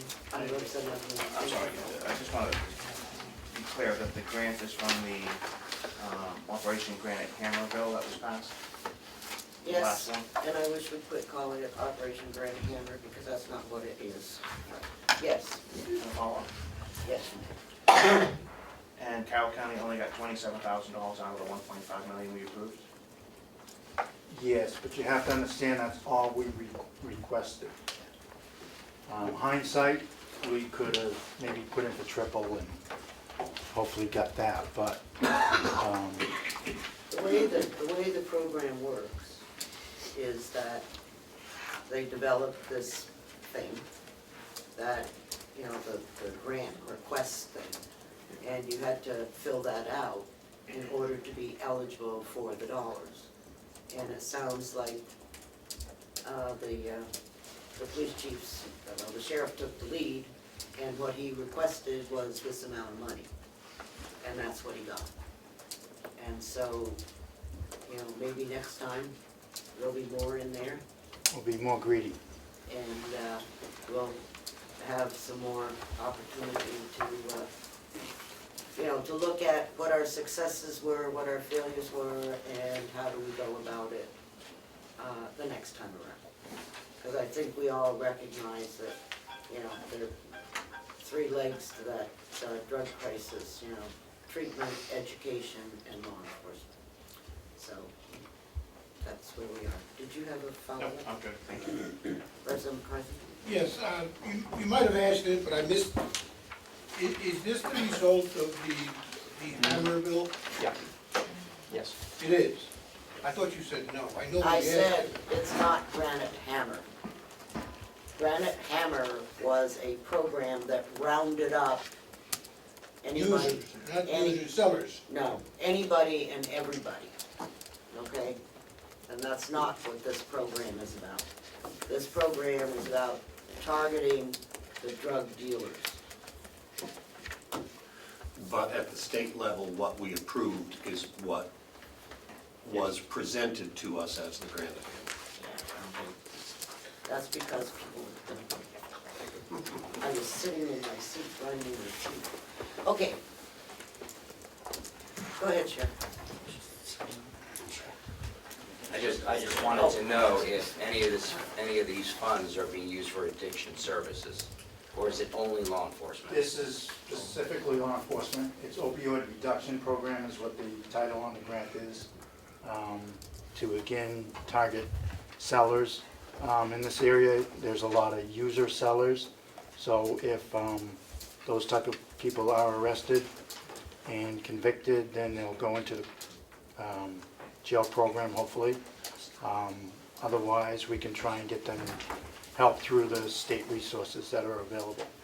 So, Representative Comeau, there were several bills that passed in the last session, and there was a lot of money set aside for treatment, rehabilitation, and so on, both in the budget and in our final 6 months of session. So this was only one aspect of what we were doing.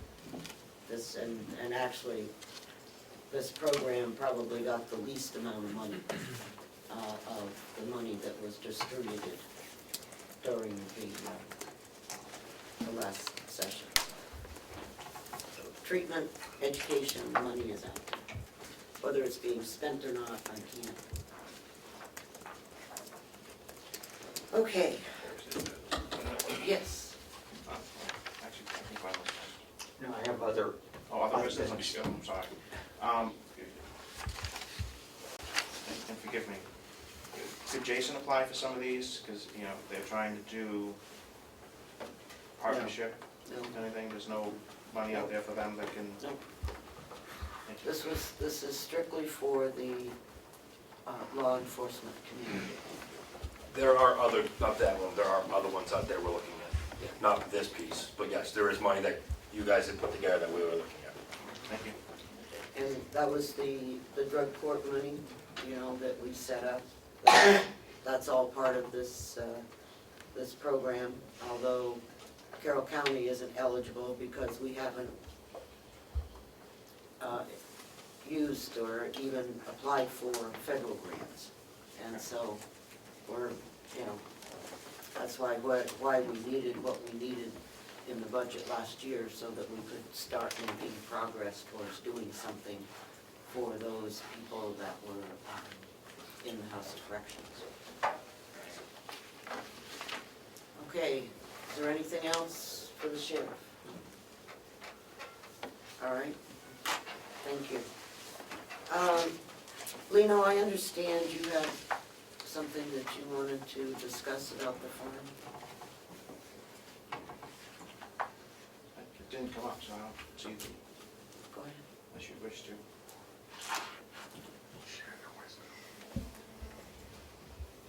Well, there's been a lot of talk about the farm numbers, the lack of information, and everything else that's been coming out from our decisions based on the information that we were giving through the budget process. I just want to say I'm disappointed with all the rhetoric that's been going around with people that don't have the proper information or anything else, or were given the proper information during their meetings to come up with a business plan or any formal recommendation to counteract the information that we were given.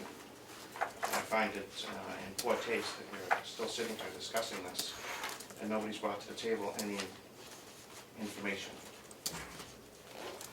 other than what we've required through the budget process. Unless there's specific questions, I think that we should wish to. That's fine, thank you. Can I? Yes, you may. I just want to add a little observation. It's positive because when you attend the farm committee meetings, they are just as frustrated with the numbers they've gotten. And it mirrors exactly what we had. They're both frustration in both places. But the positive thing is, I think that's becoming settled. I think that both committees, the Commissioners Committee and our committee for the Learning Center, is finally coming together. I'm very much looking forward to tomorrow to hammer out a better way to go forward.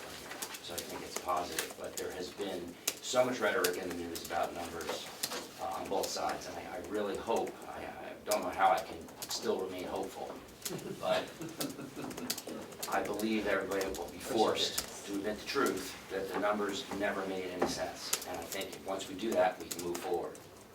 So that's my comment. Thank you.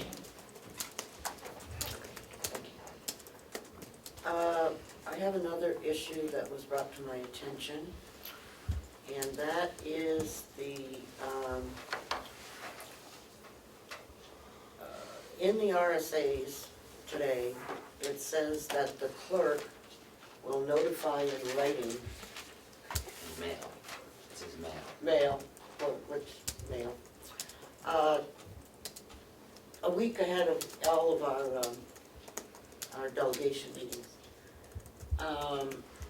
It also says in there that, and I haven't called Paul, the clerk, it says, or it can appear in the House Journal for 2 consecutive days or something or other. And I'm not exactly sure how all of that translates into what, because I know we always post our meetings in the calendar. And so I don't know if that qualifies or doesn't qualify, but we need to figure that out. Good, I'll follow it up and Okay. make sure that they get noticed Yeah, it's 20, accurately. yeah, it's 24/9.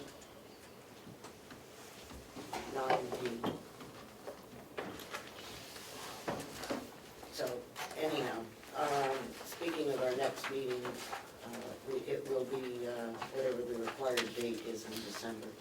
The first Monday after the second Tuesday. It's around the 10th anyhow, I don't know what the date is. Just a moment. Glenn, you had some other business you want to bring up? Thank you. First, the NHTI program that I mentioned, there are some flyers out on the table in the back if anyone's interested in more information. Also in the back, there is a discussion of the Community Emergency Response Team training that is ongoing. I had the opportunity to attend an emergency preparedness drill in Conway a few months ago for public health emergencies, and it was really fascinating, and these people do a fantastic job. So if anyone is interested in becoming a CERT team member, there's information about the courses in the back. And I had two questions to follow up with the minutes, if I might. These were both questions about the audit presentation we had and follow-up from that. First, looking back at the minutes, Representative McConkey had requested information about the recommendations that the auditors were making. And I do see that the audit is available on the webpage for the county, but I do not see any recommendations in the document that's posted online. So I was just wondering about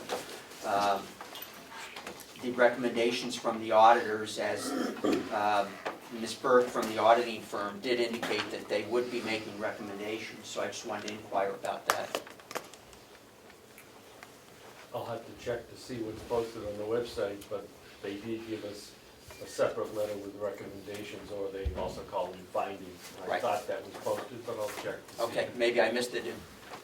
Well, perhaps what you could do is simply email that to the delegation members, and as well as post it. But Management letter. One other, if I might. I had questioned the change due to this auditor's view of how to construct the financial statements and the reduction in the deficit that they had identified because of those changes, such as moving the enterprise fund.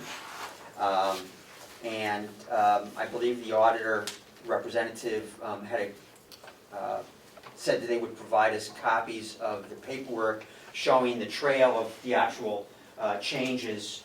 And I haven't seen this, and I still would be interested in seeing that paper trail. is that something that Representative Cordelli can come to the office and look at?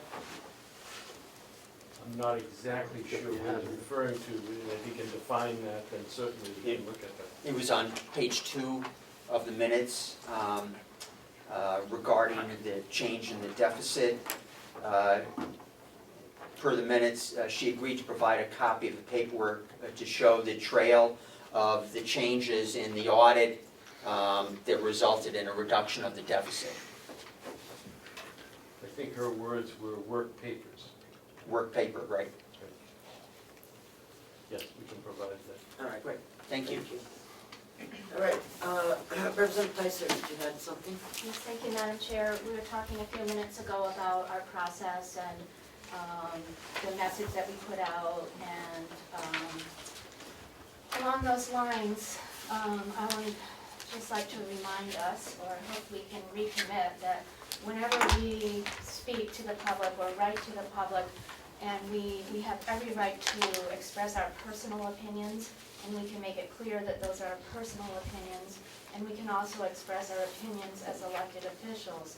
But when we sign letters as representing the delegation, that should only be when it is at the direction of the delegation and there has been a decision by the delegation.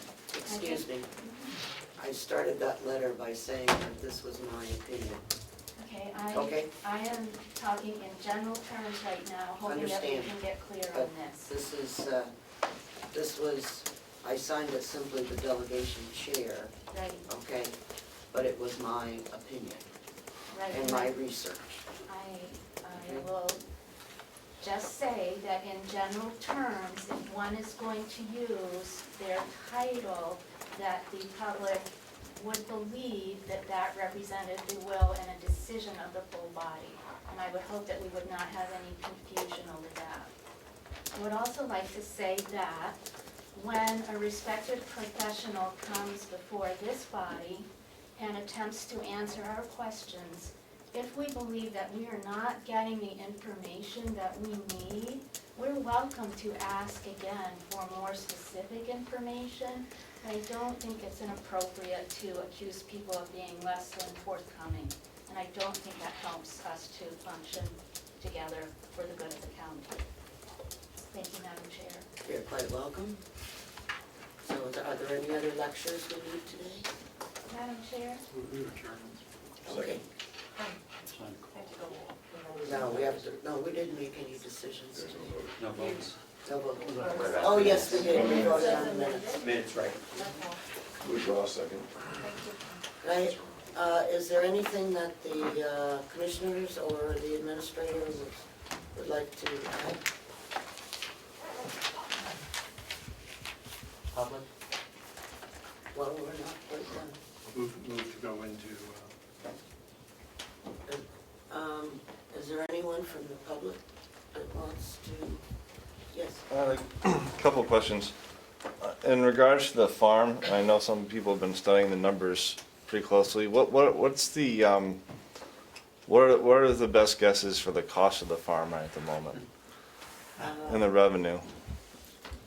I would. I didn't get that.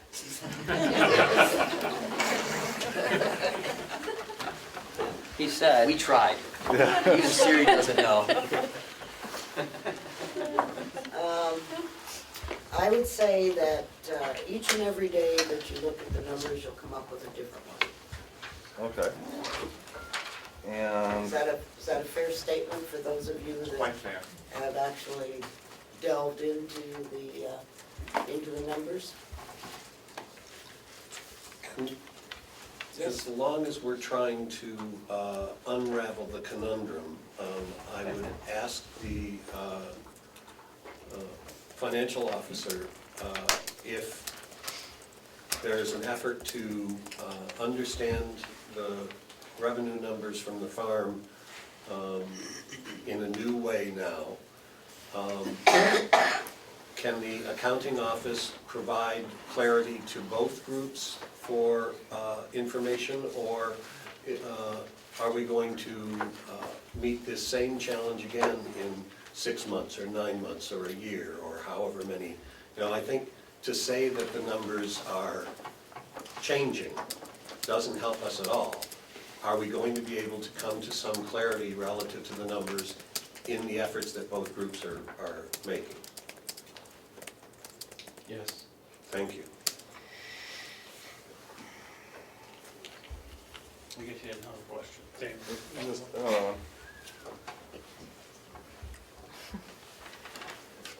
Okay, go ahead, Dave. when this is kind of directed at Karen, there was talk of delaying felonies first by 90 days. So does that put it in April? Yes. Okay. And so in terms of the farm, there's got to be some number that somebody agrees on at all. Some idea. We've been working on this for months. Yeah, it costs the taxpayers money, Yeah. bottom line. Okay,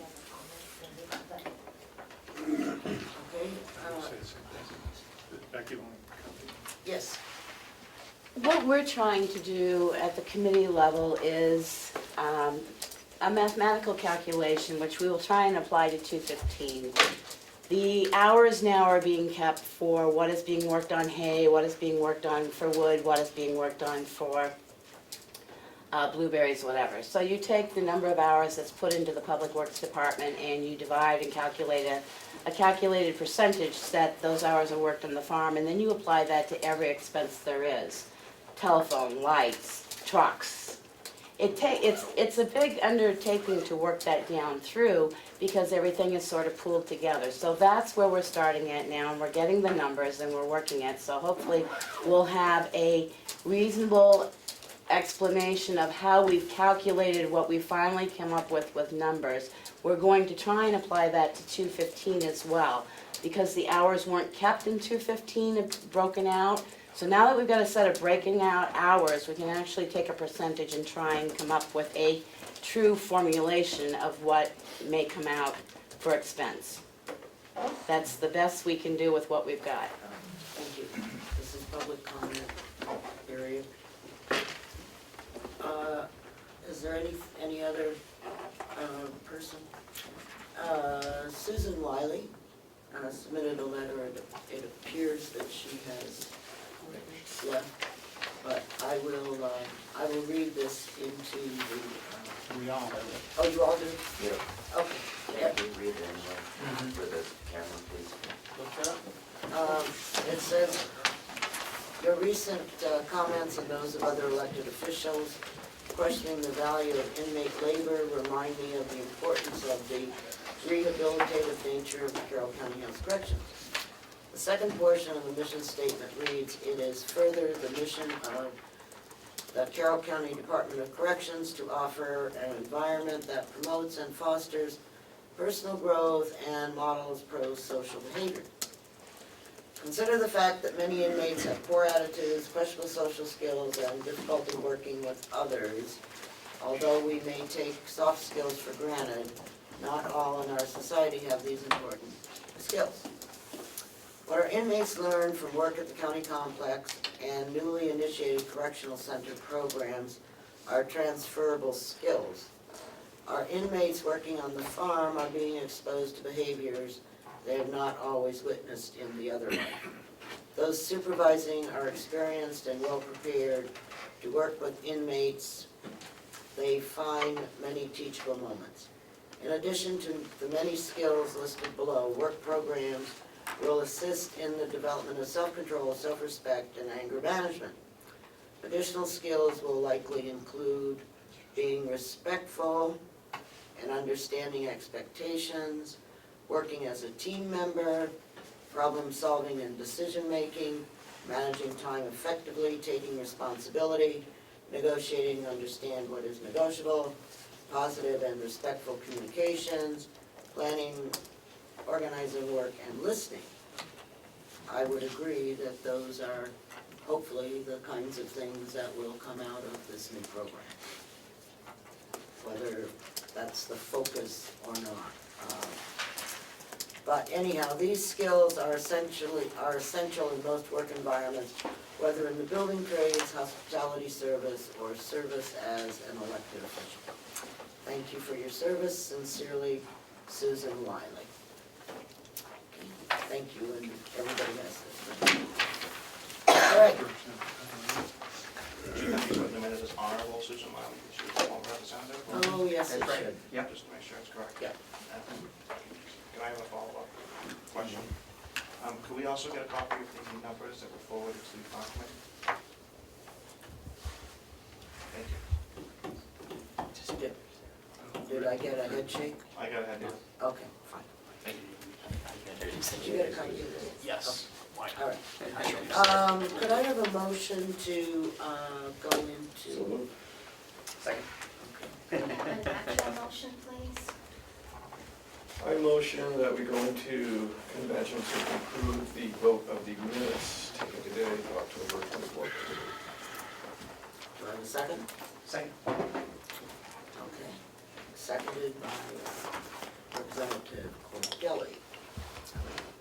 Could I have a motion to approve the minutes? July 25. As amended? Yeah, July 25th as amended. As amended. So moved. Okay. Do I have a second? Second. Representative McCarthy? Okay, thank you. All those in favor? Aye. Opposed? All right, motion passes. Representative McConkey? Madam Chairman, I'd like to move that we come out of convention, the hour being 10:55. Second, McConkey's very accurate motion. All those in favor? Aye. Okay, could I have a motion? Yes? Before you adjourn, I didn't know if it was appropriate to do this during public comment, or if I can just ask a question for You clarification. can ask a question. On 2 points, as we move into the budget season, it's especially important if I could also receive a budget packet to assist me in doing the minutes, just making that request. And secondly, going back to Superintendent Henry's discussion about new programs at the House of Corrections, there was a statement made that may just be misinterpreted by some, and I'm just looking for clarification. At first blush, it appears that the House of Corrections and probation may be working with the court system to lengthen periods of incarceration to more benefit the inmates. And it may just be the way, the wording came out, but I just wanted clarification. Certainly. Not looking to lengthen any of their sentences, but those are frequent flyers back and forth imposing those sentences that they may already have. Okay, So, just go to the public, thank you. Yeah, so it's not, Yeah.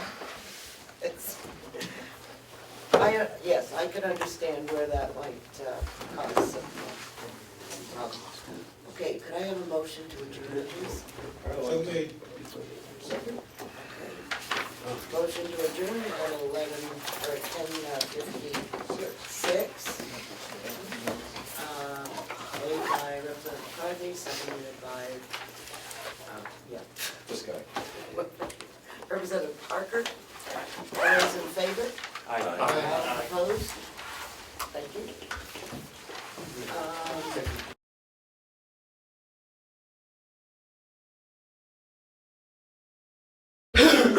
Transfer requests 7 through 21. Okay. And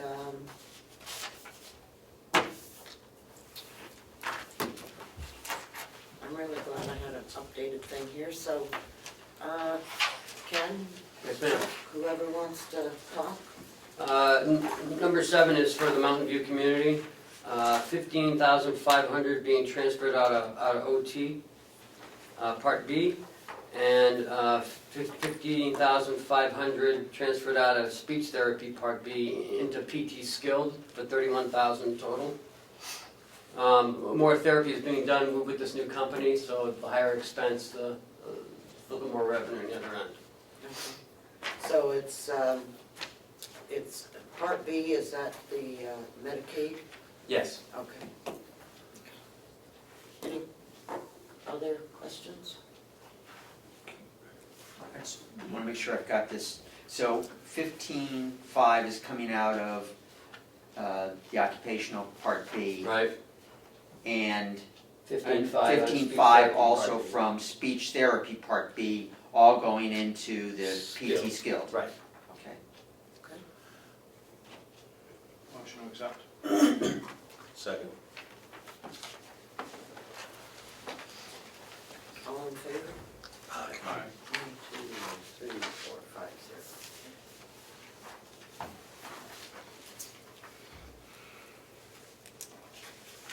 You don't have it? I haven't, but we're just signing one. Right, we're Oh. signing one copy. Okay, sorry. Yes. All right, 8. Number 8 is also from Mountain View. We're running low in our phone line. We added a few more cell phones and some resident phones. On page 2 is where we'd like to take $5,500 from, $1,500 from education, $500 from office supplies, and $1,000 from postage in the admin building.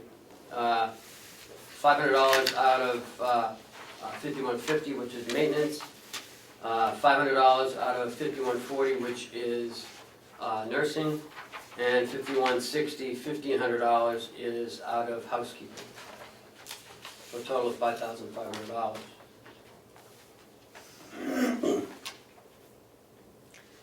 So you you gave cell phones to additional employees. Right, Based on the criteria that you have, the cell phone policy? yes, out of the, because we thought admissions needs a cell phone, because we are doing weekend admissions now. And she needs to be more accessible to be part of the selection committee for the new resident who would be coming in. So is it one cell phone? or is it- It's for the social worker as well.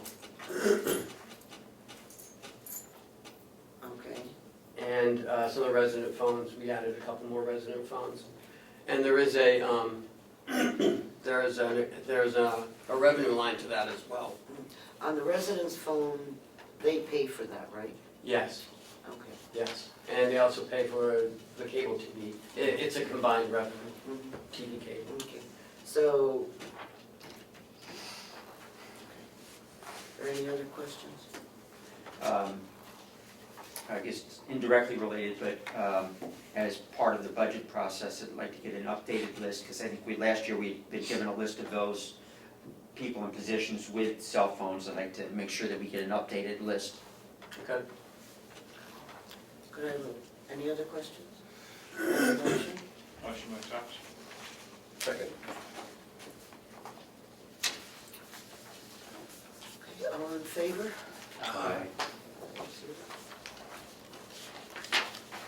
I'll wait till it's You go ahead, you can sign while we... Yeah. Number 9 is for the Sheriff's Department.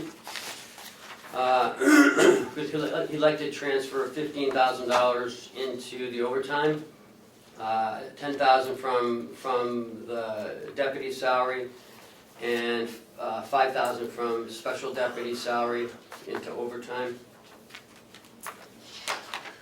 Question? Yep. Thank you. So I see that we know about the challenges that other towns are having with their coverage, and that some of this is for that. Do those towns reimburse us? The commissioners have asked the sheriff to notify these towns that we will do this for the next 90 days. After that, they'll have to enter in some kind of contract. So, you know, Good. we're gonna have to get their house in order somehow. You know, other towns do pay for the service, like Albany and Madison. We are gonna be looking at them to, those other 2 towns, which we all know who they are. After 90 days, they're gonna have to either sign a contract or they will not be receiving any service. The deputy salary, they can take money out of that and it won't affect the end of year number. Yes, we've had some people leave and not hire as many as right away. So there's been a vacancy. Thank you. Anybody else? Move to accept? Second? All in favor? Aye. Number 10. Before we go on, did you 2 get together about what you're gonna wear today? I wondered that myself. Yes, I called him, he called me. Why, Yeah, you but don't he's like wearing it? a dotted tie. He is, You know, and I'm wearing stripe. yeah, well, when they first walked in, Thought how remarkably sharp they looked. well, yes, I did, but I just thought it was interesting that they both came in purple. Okay, next. Next is request 10, recreation therapy. Not sure what happened here, there was a miscalculation in the budgeting. So we're short in Social Security, $930. I'd like to move $930 from the bus driver's salary to Social Security. And normally this would be actually it's only $950, so it's under $1,000. So this is just for information only. Is there enough left in the bus driver's salary? Yes. There appeared to be. Excuse me. The next one is rec therapy also, This is 11. number 11. Asking for $1,600. Again, there's a miscalculation in the budgeting. We're not sure why, but we're $1,600 short, or will be by the end of the year. We're asking $1,600 to be taken out of the salary and moved into the retirement expense.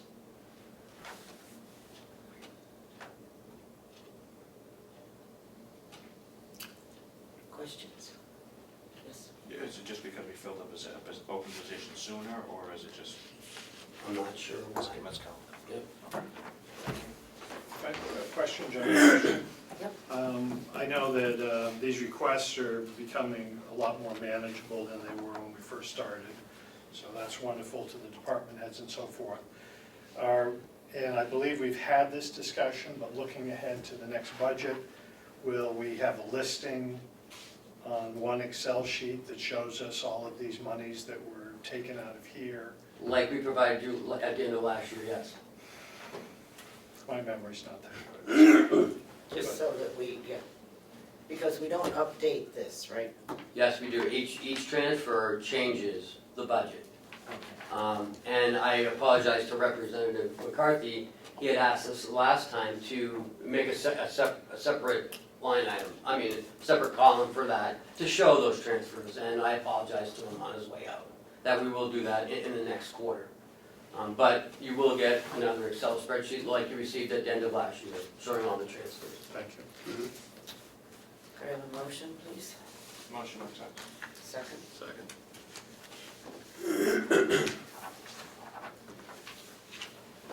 All in favor? Aye. Again, Glenn? yep. Another miscalculation in the budgeting. For Medicare, it's $300 error. Looking to move $300 from salary into the Medicare expense. And you can do that on your own. Right, doesn't require. What that last one was for the same line item, for the salary. Oh, from salary. Right, it can't be $1,000 over. Right, So this, I will need right. a motion and acceptance on this Okay, I $300. don't understand that. Oh, I see, because you're adding, so it's gonna be 1,900 just going to a Total, different yes. place. Got it.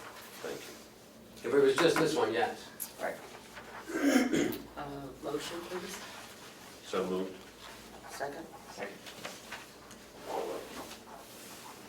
All in favor? Aye. Aye. Number 13 is for laundry. It's for a total of $800. This is moved from the salary line in laundry to the retirement expense in laundry. We had a 32-hour position in there, and an 8-hour position would fill in from the housekeeping. And this retirement of $980 was for that 8 hours. The 32-hour position retired, and now we filled it with a full-time position. So there's a higher retirement, because you don't pay retirement on 32 hours. So this is just for information. We're transferring $800 from $5160 salary into the retirement expense. So, where did the authorization come to go to a full-time position? It's always been a full-time position. This is the discussion we had before. The person was a full-time, went to a 32 hours, and which I've stopped since I've been here, because it's hard to fill that 8-hour position. So we'd have to fill it from another person in housekeeping. We'd have to fill in, so they'd work 32 hours in housekeeping and 8 hours in the laundry. I've since stopped that type of practice, but it's always been a full-time. It's always been a full-time open position. But the person who's working full-time prior, I know the commissioners had an issue with this as well. Prior to me getting here, they would let people just reduce their hours for no reason, which puts a stress on the other, trying to fill 8-hour position is ridiculous. But anyways, over the past few years, this is what this is what's been going on in that department. That's why it's only $980 toward retirement, because it was that 8 hours that the other person was filling in. How many other positions do we have like that left? That I'm not sure. But I'm stopping them as I go forward. As these people leave, you know, we're stopping them. Other people have asked to reduce to 32. And they're no longer able to do that. Because it's hard to fill that 8-hour slot. Representative McConkey? Thank you. Is this related to conversations we had either this year or the year previous about increasing housekeeping and increasing laundry by that half a person or by X number of hours? And if I'm wrong, tell me, but I believe our directive was that we would not create any full-time employees. I don't know what you're referring to, but, I mean, laundry's always been a 40-hour position. They do it 5 days a week. We had housekeeping also that I thought we added, they wanted a half a person or more hours, and we had added that for them, but the directive was that no one would become a full-time employee. Remember that, Ed? Yeah, we were talking about, we were budgeting 11 and a half because there was talk about somebody coming from housekeeping, working in laundry. There was some overlap of stuff, and we wanted to stop that going forward. So you believe this is relevant? I think it's a good change. In terms of benefits, though, how do benefits work for the 32-hour person versus a 40-hour person? Are you talking about retirement or are you talking about health benefits? Retirement. The retirement, you start retirement at 35 hours. Okay. If I'm incorrect, let me know. Health insurance, it's crazy, but I believe 32 is... 32, you qualify for health insurance. Got it. If you were, for instance, a 40-hour person, and you drop back to 32, you drop out of the retirement system, unless you exceed the 32 by some freak of nature, and then all of a sudden the retirement system says you're back in. So that we have people who refuse to work over 32 once they've made that change back. Well, see, what they're doing is that they are earning money without supporting the retirement system. Right. And that's one of the issues that we have. Because if they have retired and they're collecting their retirement, but they're only working, now they're working just 32 hours, they're... So-called double dipping, Yeah. Which I don't allow that here. So that's, that's why some of them would go back to the 32. Okay. Yes. The laundry budget for salary was $46,900. That reflects the equivalent of a 40-hour. That was, no, she just retired in September. So the 46.9 reflects the 32-hour employee Plus the 8. plus the 8, right? So the equivalent of a 48 position. Okay, right. So the person who was coming over from housekeeping, or was it the same person who was doing both? It was not the same person who was doing the 32 hours in the laundry plus 8 hours in the housekeeping department. No, she only worked 32. Right. So there is someone now who had been working 8 hours in housekeeping who would be going back to working full-time in housekeeping? I think she moved it to laundry. I think she went full-time in laundry. She left housekeeping. It's all the same. Right, but I'm worried about housekeeping now. Is there less hours being devoted to housekeeping work in the nursing home because of that employee's move to laundry? No, we've since filled her slot, so they just shifted over. We brought someone else into housekeeping, and that one went over to laundry. Okay, And that so one to laundry is no longer here. Okay, So we won't have this 8-hour gap anywhere. There was still a full-time position in housekeeping? That someone has, yes. Right. But now there'll in effect be more housekeeping services because that person will not be spending 8 hours in the laundry. More or less, yes. Okay. And one final question, please. The 46.9 includes benefits. Is the cost for full-time plus benefits? No. No, I think, that's just salary. So that's $22 an hour? No, per that's- For laundry? No, that's that 32 plus 8. I'm not sure why it's 40, because on Saturdays they have someone else coming in too, right? Okay.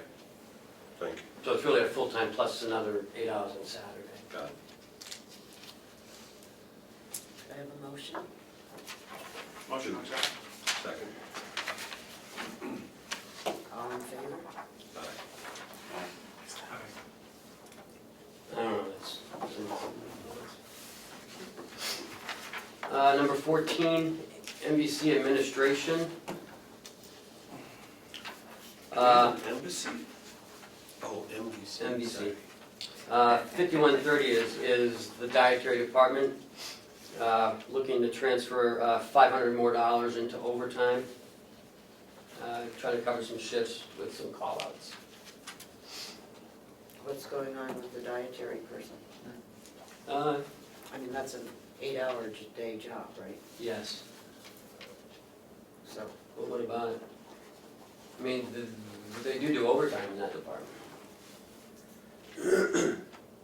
We had someone out sick for a while, so there was overtime incurred for people to cover that shift.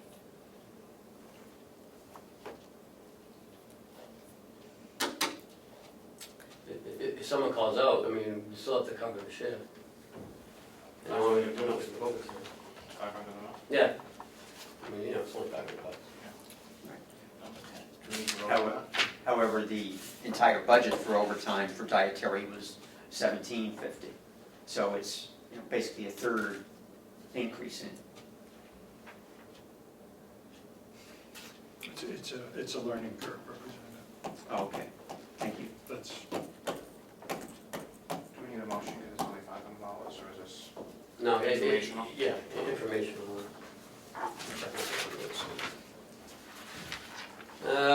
Number 15, DPW, we're short $13,892. Looking to move $13,892 out of accrued benefits into the salary line.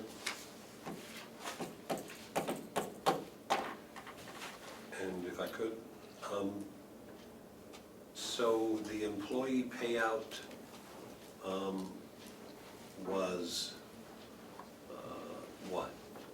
Benefits owed or? Vacation, sick, and Vacation. holidays, yeah. Vacation and sick. Okay. And that was a long-time employee too, so yeah, he had a lot of vacation. and so you told me this morning that this line item was for medical expenses, right? Mm-hmm. And so your cost for the county on the medical side is sufficiently less to take care of this? This is for the deductible, I know. and that's something that we cannot predict, but we have to budget for. And this is the first year we actually budget for it, right? Yes. And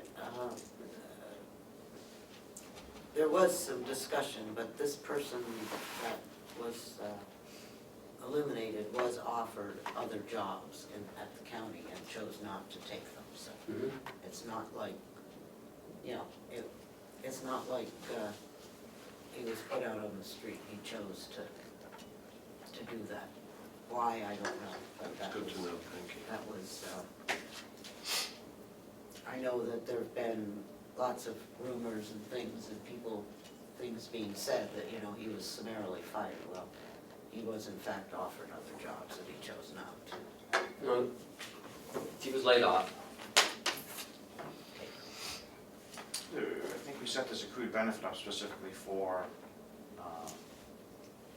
medical deductions, correct? Mhm. Is 13,892 a medical deduction, or is that? That's a place where we can get it from. Right. I mean, this is a lot of money.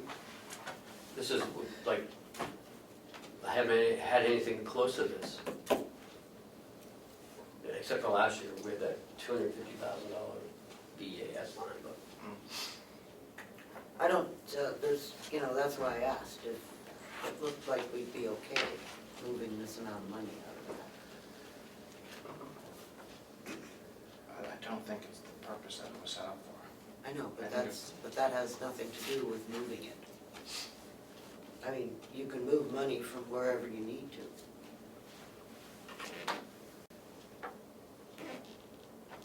As long as it's approved by us. Right. Would you rather see it come from someplace else? I just want to make sure that we're using it for what we set up. If we skew that line, there's no, I'm not trying to be think about it, I just want to make sure that we're on, everybody's on the same page, because if the wording needs to change for the next budget cycle, and it can be used for total accrued benefits instead of just specific to health insurance, we should make that change. But we budgeted this for deductibles so that we could cover deductibles, and it looks like at this point we're at 36,000. And Chuck is saying that we're going to be okay through the end of the year for the defined purpose. Right. So if we want to change it next year, we can, but that's not going to change this purpose. Right. So it seems reasonable to pull it out if it's possible to cover something we need. Could I have a motion? So moved. Second? Second. All in favor? Aye. Aye. Opposed? No, that's one.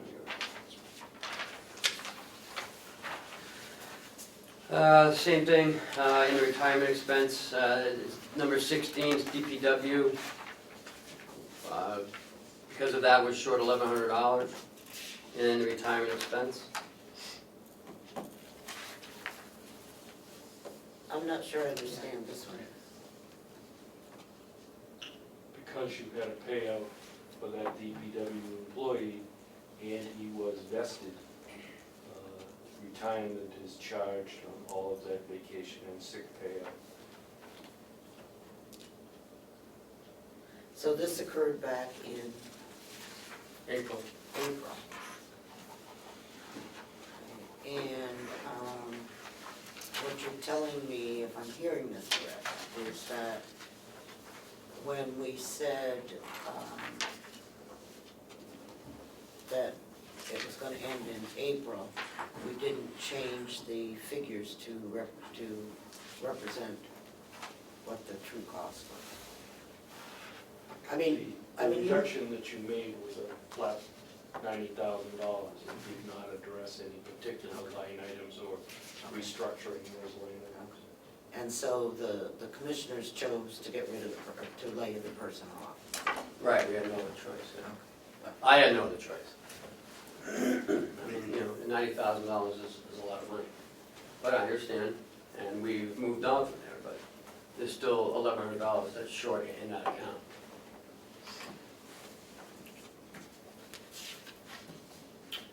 Motion? Move the item. Second? Second. All in favor? Aye.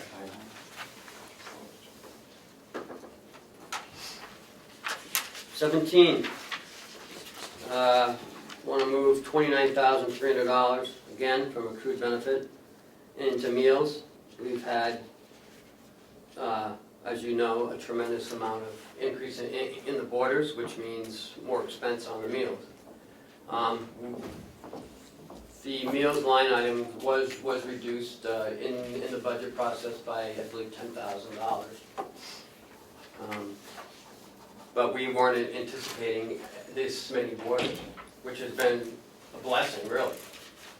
But unfortunately, we have to feed them and house them, Move the item.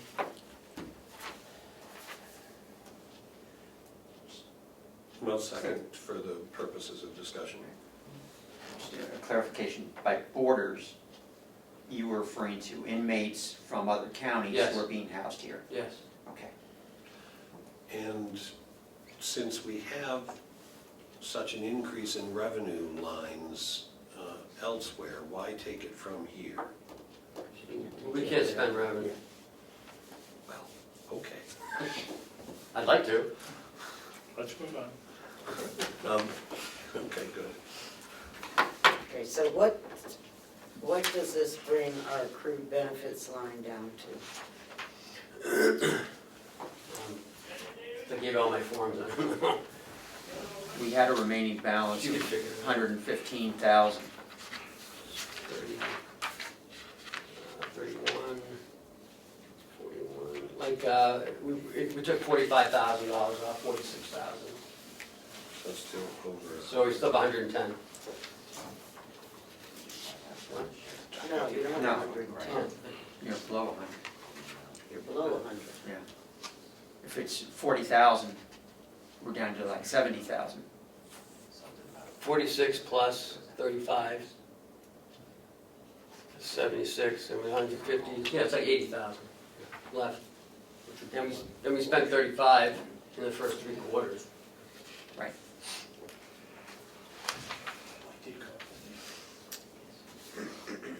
All in favor? Aye. Was this one? Okay. Representative Avalani, even though you're not supporting it, the minutes will show that you didn't, but you should still sign the transfer request as a member of the exec. Good catch. Leave the last two back. Yep. So like you can't abstain if you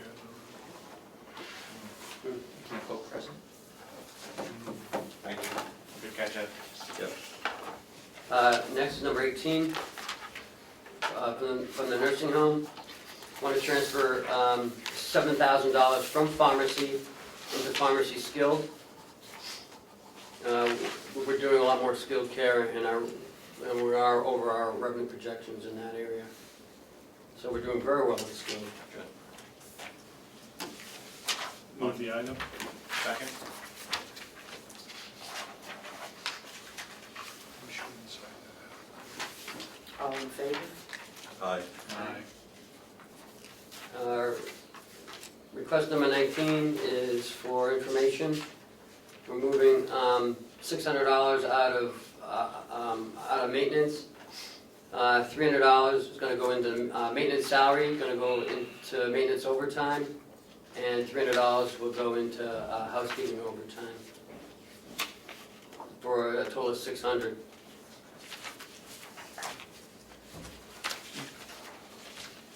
If we're putting 8 hours back into housekeeping because of the split time in the laundry, why do we need $300 in overtime for housekeeping? Just in case we have any call-outs. I mean, we still have to cover these shifts, no matter if people call out. And we've been experiencing a high volume of call-outs at the nursing home. Is that because people are unhappy? I don't know. Maybe we should ask. I have already done a survey. I've sent out 185 surveys to all the nursing home employees. I've received 77 back, which is a pretty good number, or a really good number. And I've asked them about 10 questions about the nursing home, and also any comments they want to add. So I'm still getting them, as of this morning, I got another 15 this morning. So as I go through those surveys, as I evaluate what I see, how the employee sees it, then I can better, analyze what's going on over there. Does the contract have any kind of a limit on sick days or that they can take? There is a limit on what you can accrue, And if you have too many sick days in a pattern, then you can be disciplined for that. But there's no limit on how sick you can get. Some people never take a sick day, other people take everything they're entitled to. But don't you accrue a certain number per year? Yes. Well, it's a certain number per month. You accrue based on the number of hours of work. Do you have any recollection as to what that number is? Do you accrue, 1 day for every, 10 you work, or 1 day a month, or? Sick time is like .0368. So for a full-time position, would it be 12 days or 15 days or? About 15 days. Okay. There's some people that have over 300. Do we have any maximum that they can continue to accrue?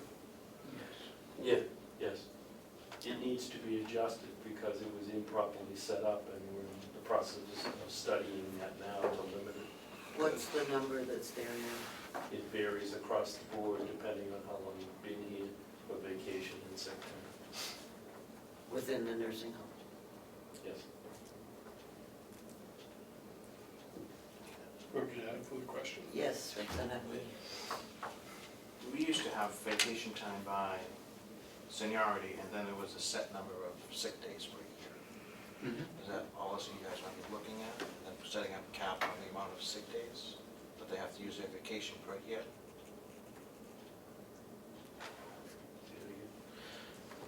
If we had 5 years vested in the company, we get 3 weeks vacation, but we'd always have 5 sick days that would carry with us. So if we didn't use our sick days, it would carry over to the next year. You'd have 10 and then 20, and then, however you work forward, but you had to take your vacation within that year. Is that a policy you guys might be looking at, and then a cap on sick days? So this. As part of negotiation, we are trying to talk about vacation and sick. Good. Okay, Number 20. okay, this was just info, right? Yes. Number 20 is in the county attorney's office. We'd like to move $6,750 out of HR's salary. Huh? 6,750. 6,750. What did I say? 6,750. Oh, $6,750. And $2,000 out of the business office salary into the assistant attorney's salary. We'd like to move $8,750. We'd like to hire a new assistant attorney in mid-November to replace attorney Andruzzi prior to her being elected. We'd like to get that person on board and acclimated to all the cases until, and we figure 6 weeks is a good time to get the person in early instead of waiting until. Normally, you'd have the staff in and someone would come from outside to be the county attorney, but we're having one move from within up, leaving a hole. And the salary of that person, if I could, Madam Chairman? The person that you're moving in, is that in line with what was approved in the past? Yes, we are not increasing anyone's salary. I don't agree with this one. Because I realize we've had some turmoil, but we also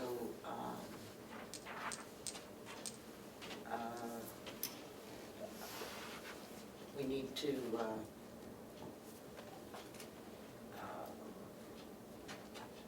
need to wait, in my opinion, on this. We're gonna hire this attorney anyways, whether it's in November or it's in January. Well, let's wait till January is my opinion, that's all. I guess that, that's kind of how I feel. If I could. But I don't know,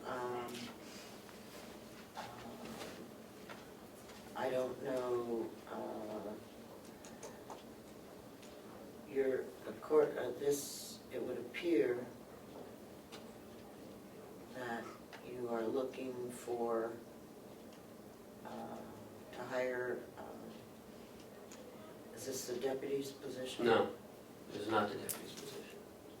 What position is it? Assistant attorney's position. Well, we have the attorney, county attorney, Mm-hmm. we have the deputy. You may have a deputy, you don't have to have a deputy. I mean, well, I'm just saying, that's what we have right now, based on what we had. And then you have 2 additional attorneys, Mm-hmm. is that correct? Yes. So, the county attorney position that Mr. Dewhurst had. Has. Is open? No. No, he's still in the position. Okay, Yeah, he's on leave of absence currently. right, so he's being paid, Absolutely, but not doing the work. absolutely. Well, he's doing. Oh, he's doing some work. Sorry, he is doing his statutory work, which only the county attorney can do. And what does that mean? Whatever the statute says he has to do. He- He has paperwork that he has to sign. And he's the only one that can give someone immunity during a case. Got it. But otherwise, the activity of the office is being conducted to a great extent by Attorney Andruzzi? Yes.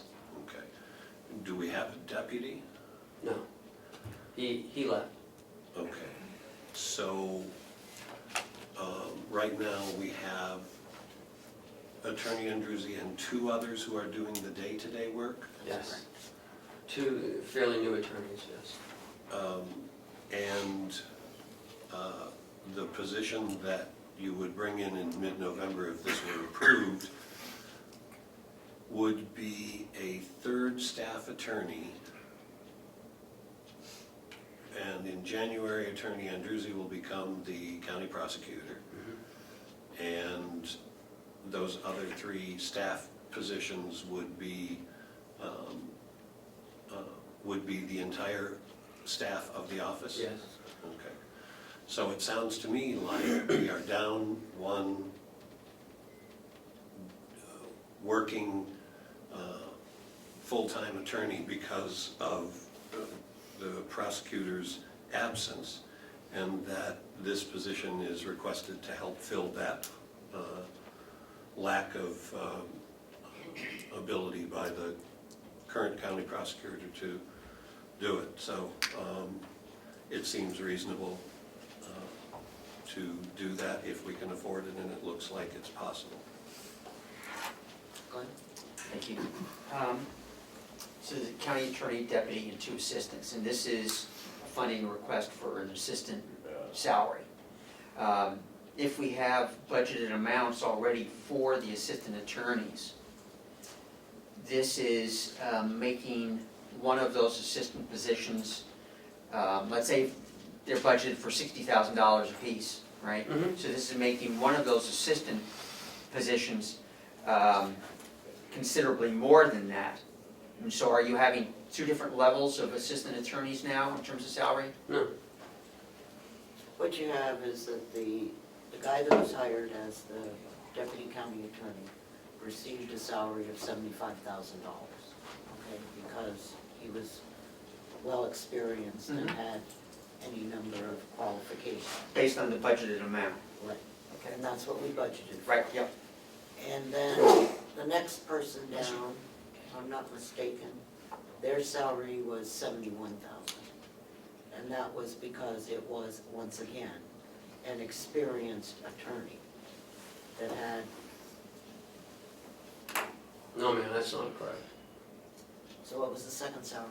We have 60, 65, and 75.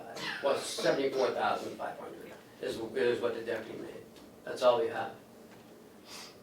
So the 2 assistants were 60 and 65,000. What is this? That was, the reason we raised that salary was because the person coming in had experience. Right. that's what's in the budget Yes. currently, right? So where, And we hired the 60, I assume, I don't know what she was hired at. What was the lady hired at? 60,000.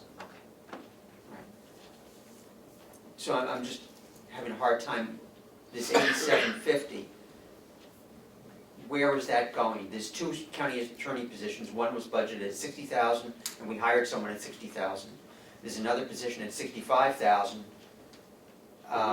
So where is this 8750 going? If we have those budgeted salary positions? This is just till the end of the year. Once Michaela moves, Tom moves out, Michaela moves up, that leaves a vacant position. That's what this is. We're hiring it 6 weeks early. That's all. There's not gonna be, there's no, additional 73,000 or 72,000. So what is the current, so we've got one person at 60 that was just hired. We have one that's 65, who's been working there for a long time. And what is Attorney Andrews's salary? 72,000. Okay. Which is what the No. deputy was hired at. No. Her salary is not 72. Her salary is $72,000. Okay, currently, Currently, yes.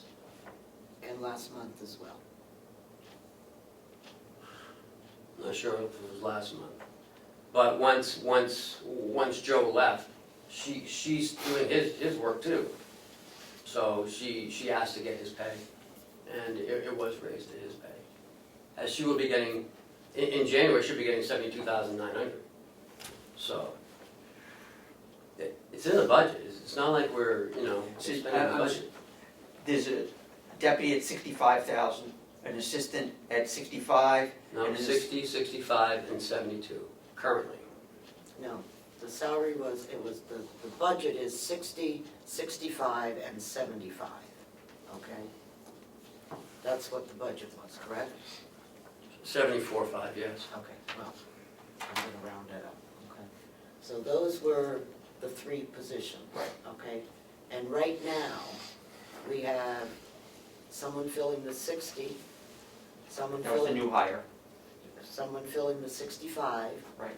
and I don't know what the salary was before. The 75? No, the 72. Right. Right, it was, 60 or 65. yeah, I no, don't it know, was somewhere because we around. only have 3 county attorneys. Right, it was somewhere in the mid to high 60s, I think. I think that she was hired part-time and not as a full-time. She was hired at $65,000. Attorney Andrews, and went up to 72 when the deputy left. When Joe left. And that was budgeted at 75,000. Right. 74.5. Right, 74.5. So why do we need, if she's in a line that was budgeted at a higher salary, why do we need another 8750? Because we're still down one position, Right. because of, No, we're not down in one position. no, we are down one functional position because of the loss of the Well, how current many- county If she prosecutor. moved from the 65,000, if she moved from the $65,000 position to the deputy position, right? That would leave open the assistant, who was budgeted at 65,000. Maybe you could draw some map up here. There's a whiteboard. Well, and if we just didn't talk about salary and just talked about open positions, we now We have, basically have no open positions. We don't. I just want to bring another one in early. That's all I'm asking. right, We have no open positions. I understand that, but we have one functional position that is not capable of If we're performing the. bringing in a position early, we're adding a position to, No, because that position will be absorbed in 16. This position will be taking Michaela's spot when Michaela moves up in January. Because Tom's out. So Michaela moves up. Right. That leaves her spot open. right? So Which is currently the deputy position at 75,000 or 74. 74.5. Now you're getting me confused.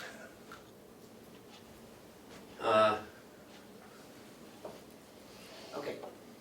We have authorization for 3 attorneys, Right. okay? Listen, So Tom McKayla. we need to count them 1, 2, 3. And, Don't put it in names, but just put Huh?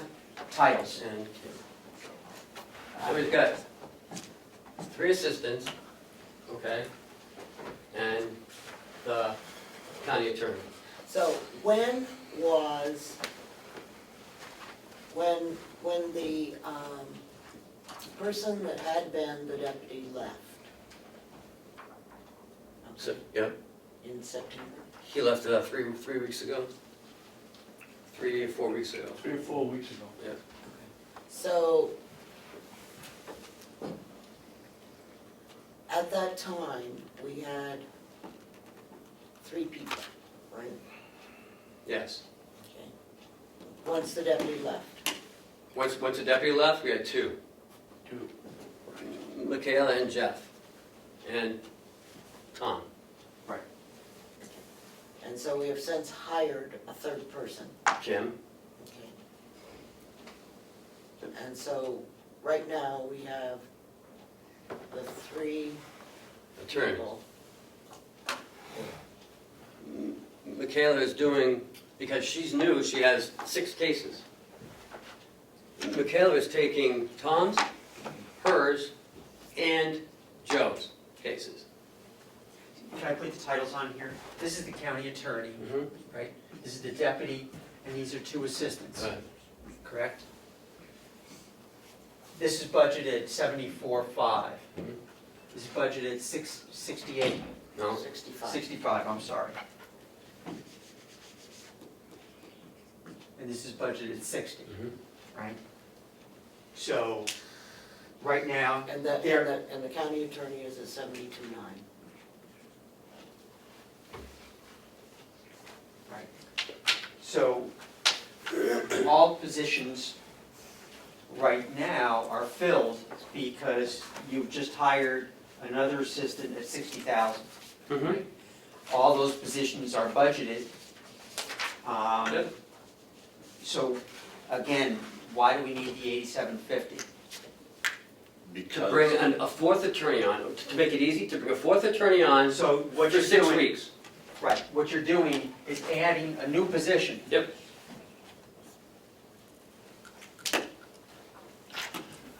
Yep, I am. So, For 6 weeks. 6 weeks. For And then 6 this, weeks to and move then on what? to and then, a staff position. and then 6 weeks, She moves up. This moves up to the, to Michaela's spot, and that's it, and then this is gone. Aha, so you're thinking you're gonna hire a deputy? Well, I'm not hiring it. Michaela's gonna decide who she wants for a deputy. But She may that's- take him as a deputy. Right, I don't know. Or she may not take a deputy. right. I don't know. so for 6 weeks, you're gonna have 5 people in the office. No, I only have 4. Tom's not here. Right, well, He's not prosecuting any cases. position-wise, you're gonna have 5 people, right? Right. Right. In January, you will go back down to 4 4 people, right? That's easier to say it that way, yeah. So, if you're bringing in a new person to work basically 6 weeks, with training and everything else, how much are they gonna get accomplished in 6 weeks? More so than when they come on in January, because by the time, This is one of the reasons why I wanted to delay felonies first. Okay, just for the fact that we only had, Right. okay, what we had. And that's, that was obviously the training and all that stuff that needs to take place, needs to take place. But I guess my question, in addition to that, is with this transfer amount, what would be the salary that we are paying that person? Right. And I would, if this gets approved, I would ask that there be some clarity, because what you're asking for is enough to fill the $75,000 position. And it, if I were the county prosecutor, I wouldn't want to be making less than my deputy. So I think there's got to be some adjustments, and I would say that you should be bringing somebody in who is at a staff level position, and then if there are changes that need to be made in the new year, that those changes be made then. We already talked about that, and she's not bringing someone in at any higher than her. It just doesn't work that way. Can I ask questions? Sure. And I asked it before, but I want to be a little clearer on it. So the deputy left a month early. No, he left a month ago. Okay. But that deputy collected through the end of the year, or they were done at that point? Stop. Okay, thank you. So what is the salary that this amount of money, plus what's left over, 3 months of the other guy's salary, pay, would result in what salary level? 6 weeks times 8750 is 52,500. No, but you also Right, have, right, Money that you was have saved. money left over from the $75,000 guy. correct, right. Right. This person's coming in at the $60,000 level. Because this is 3 pay periods. But you have more than the 8,000 or whatever you want to transfer. Yeah. You've got a lot more than that. No, I don't. You've got 3 months' worth of someone not working. Right, but Attorney Andruzzi came in to begin to fill that.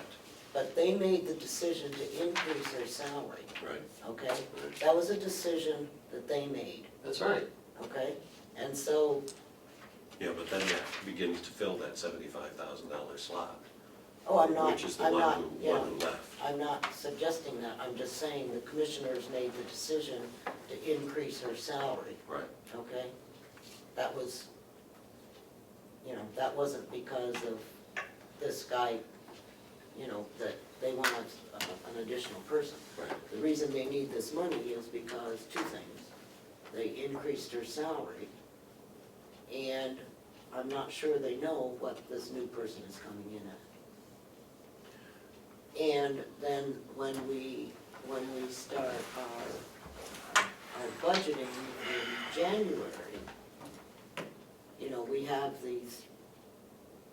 the 3 people, that, when you add what we have is the 75, the 65, and the 60 is what those 3 people, can make. Right. And I'm not sure that, that, I know that Tom was very comfortable paying his deputy more than he made. He was. Yeah, Because, I remember that discussion. because of his experience and his ability to do whatever he needed to do. Yep. And it was, and he left here and went someplace else for $81,000. So I mean, he's obviously, Madam Chairman, may I make a motion at this point? yep, you may. Will motion not to accept the transfer. Well, we have to make a positive motion, okay? So, and then you vote against it. Okay?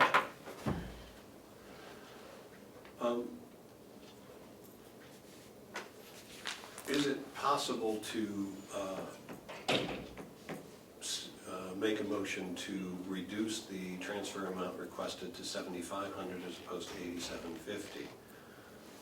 Because that reflects $65,000 a year as opposed to $75,000 a year.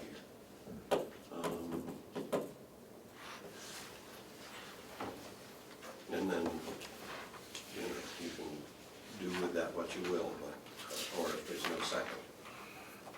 But the $8,750 clearly to me, and I've juggled it several different ways, including a 3 pay period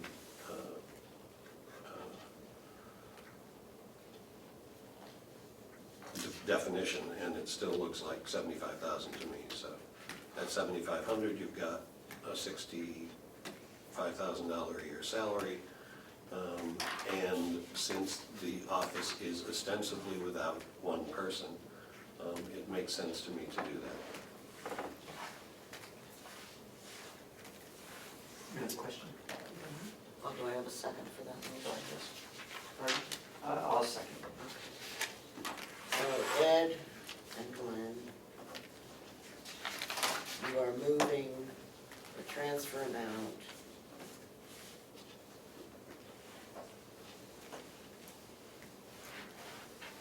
to 7,500? Mhm. And if we need to define how that's done, we could reduce the HR salary to 6,500. No, I lied. 5,500.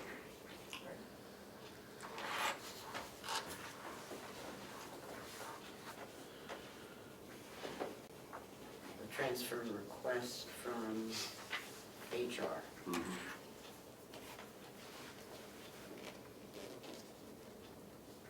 So 5,500.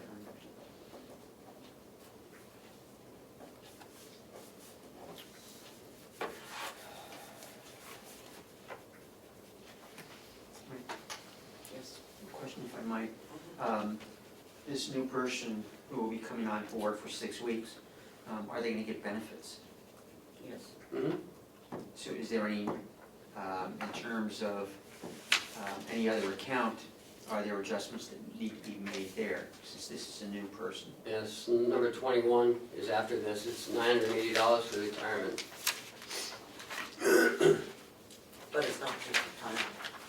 It's Medicare, Social Security, all those other things. Right. But if you notice in those line items, they would be able to absorb that. So they would be able to absorb the retirement, Not the retirement, no. the other things. Right. The Medicare would be able to retire, to absorb it. Health insurance. Yeah, health insurance would be able to.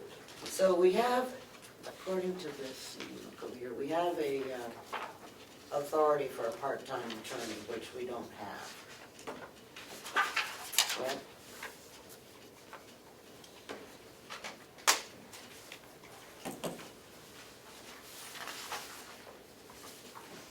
What are you looking at? I'm looking at 21. According to this, 211005 is a part-time salary for an attorney. No. That's the part-time, that's shared with the victim witness. That's a clerical, that's not an attorney. Oh, that's a clerical, Yes. okay, so it's not attorney part-time, No, okay, it's a clerical. thank you. All right, I have a motion on the floor, is there any further discussion on that? To transfer $5,500 from HR salary and $2,000 from the business office salary to assistant attorney salary. If I can, I'll do a quick roll call. Representative McConkey? No. Representative Butler, yes. Representative Avalani? No. Avalino? Representative Cordelli? Yes. And Representative Umberger? No. Motion fails 3-2. Two Or in 2 to favor. 3. Yeah, 3 of us. That's it. Okay, I've got. Do we have another motion to be made? Yes, we do. I'll just straighten out my feet. All right, there's another motion on the floor by Representative McConkey, not seconded, but it's out there, to accept transfer number 20 as it is. Do I have a second? Second. Okay. Doesn't matter. All right, you want, Mrs. Bill? Sure. Representative McConkey? No. Representative Butler, yes. Representative Avellino? Yes. Representative Cordelli? No. And Representative Umberger. No. Again, fails 2 to 3. All right. Madam Chair, I have a question. Is there any, just a second, is there any further motions that we might want on this particular transfer request?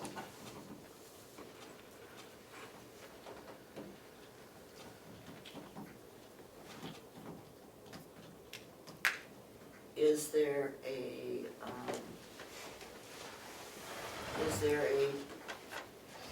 possibility that instead of bringing the person on as a regular employee in November, to bring them on as simply a part-time person with the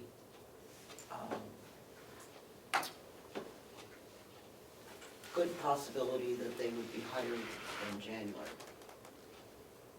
In other words, what we're, I guess what I'm thinking about is that it would be some time for training. You know, I don't know, obviously, they probably wouldn't be able to hire anybody for 6 weeks anyhow, because I know that they had some other people that were interviewed for the lady that was hired. And I don't know, you know, what else is, I don't know what else is out there. And so, I'm not sure how long it took to hire the last attorney. Do you? Mm-hmm. How long? About 2 weeks. About 2 weeks from the time you put the announcement out? Yes. And we have another candidate waiting in the wind anyway, so I'm not gonna accept the part-time position. So, we'll just wait till January.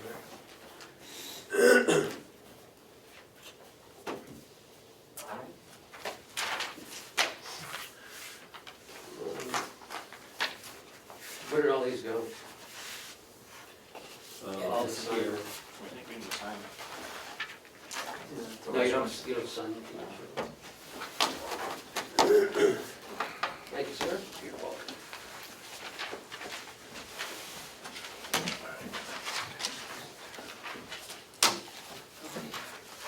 Is there anything else we have? Yes, Judge Crowe. A question related to the agreed upon procedures with Mellisa Heath. Yes. I need some assurance that, Go ahead. I need some assurance that a budget transfer will be approved if I go ahead with that. Because DRA has made it clear that in its current status, the $139,000 cannot be used for that.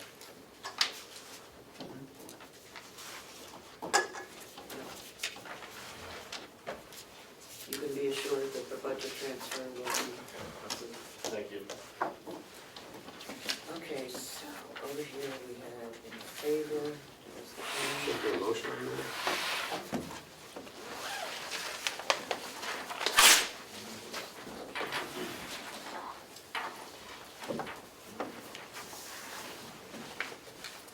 Transfer be forthcoming.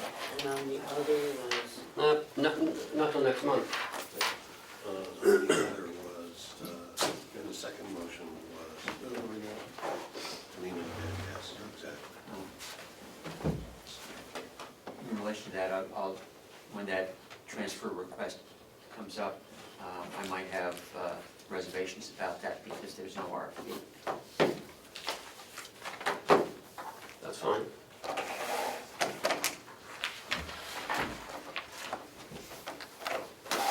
Okay.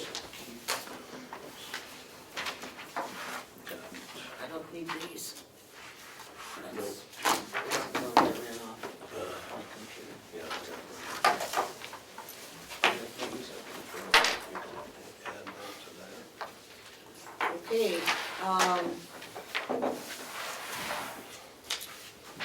well, see what happens. Okay, our business is done. Sign Motion to adjourn.